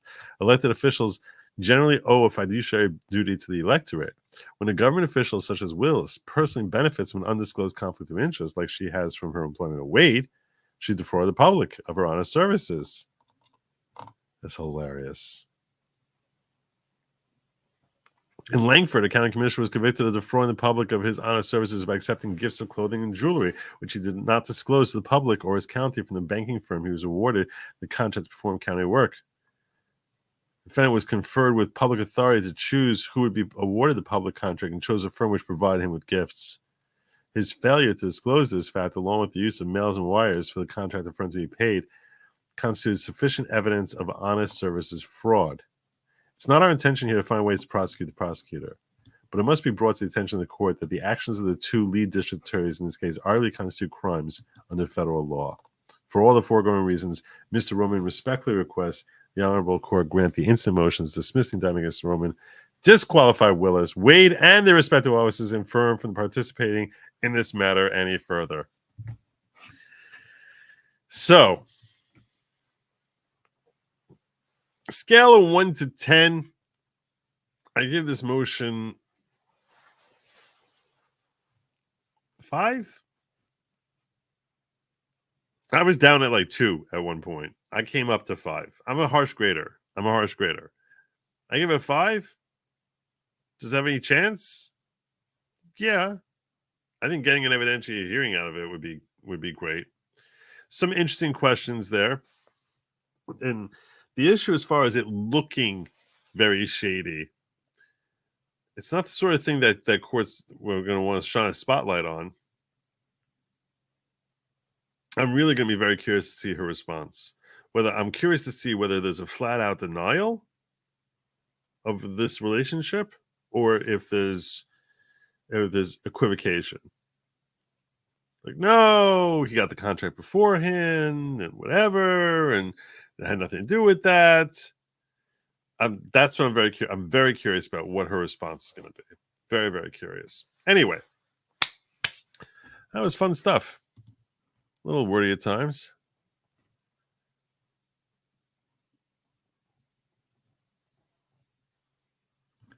This is the question I was asking. But the point is that the fact that he's inexperienced. This is what basically here's a better way to understand it. And I asked the same question. I was like, would you rather have a phenomenal attorney going against you or a crap attorney if you're a defendant? Would you rather have a crappy prosecutor or a phenomenal prosecutor? Why are you complaining? That's essentially what your question is. It's a question I started with. But here's the thing. Based on the fact that he's so bad, so poorly equipped from this, it's implying you're left asking, why did he get this job? And the most likely answer is there's a personal interest that Willis has in him having this job. And if she's motivated to prosecute based on a personal interest, financial interest, boyfriend interest, whatever, lover interest, whatever interest it is, she's not going to be resolving this case. She's going to drag this case out beyond what justice dictates it should be. So it's not that Yet he might have the benefit that he's more likely to succeed at trial because you have someone who's relatively incompetent compared to what could be coming after him. But it could be that a competent person who's acting fairly would have just dismissed this case altogether and never come after them at all because there's no personal benefit. It's the fact that he's incompetent and yet she chose him, and he seems to be her boyfriend and sharing hotels and cruises together, that implies that the entire motivation for this prosecution is her own personal benefit, not public interest. That's essentially what the point is. That's why I was complaining. There should be no case here at all. That if there wasn't the personal interest, the public has no interest in this. This is a personal interest case because she's benefiting from it financially, or her boyfriend is benefiting from it. And we know that's the case because there's no reason for him to be here.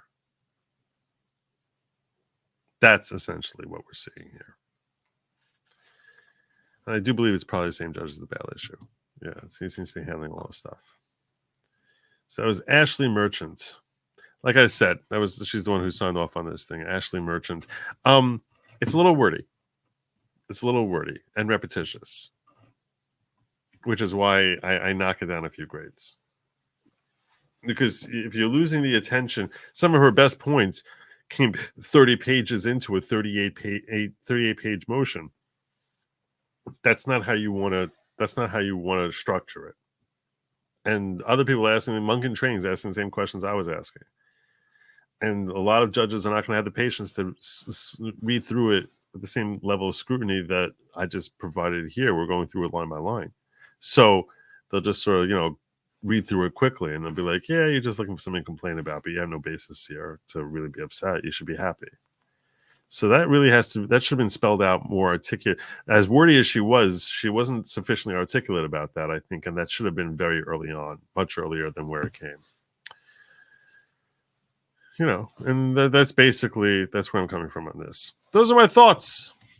Those are my thoughts on this motion. Let me make sure I didn't miss anything. It's very possible.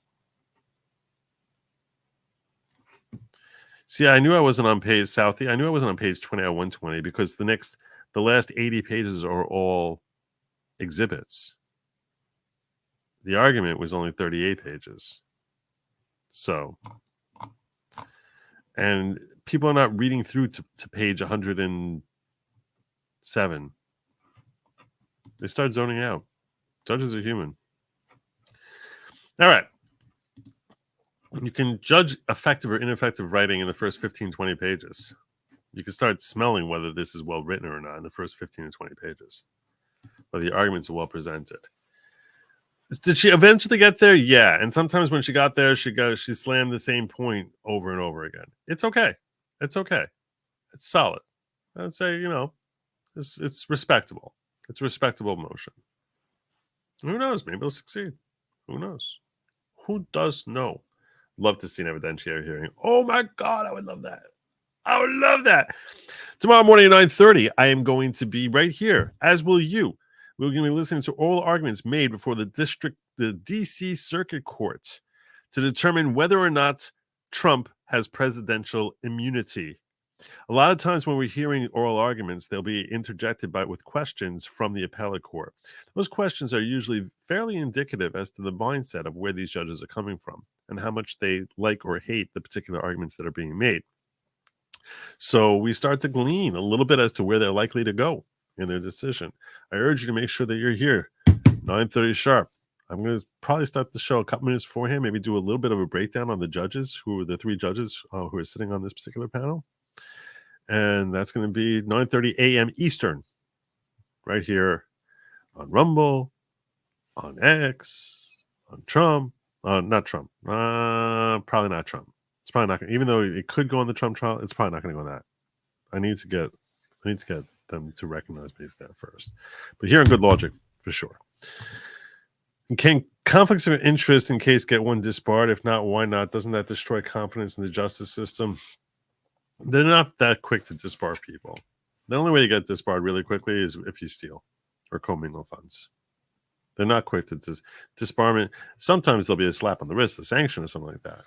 But disbarment usually only comes when you're stealing or you're making it look like you're stealing. They're very, very big about like the one thing that they tell us when we get admitted and they slam on you in law school is never, ever, ever, ever, ever, ever, ever, ever, ever, ever, ever commingle your funds with your client's funds. Never. Never.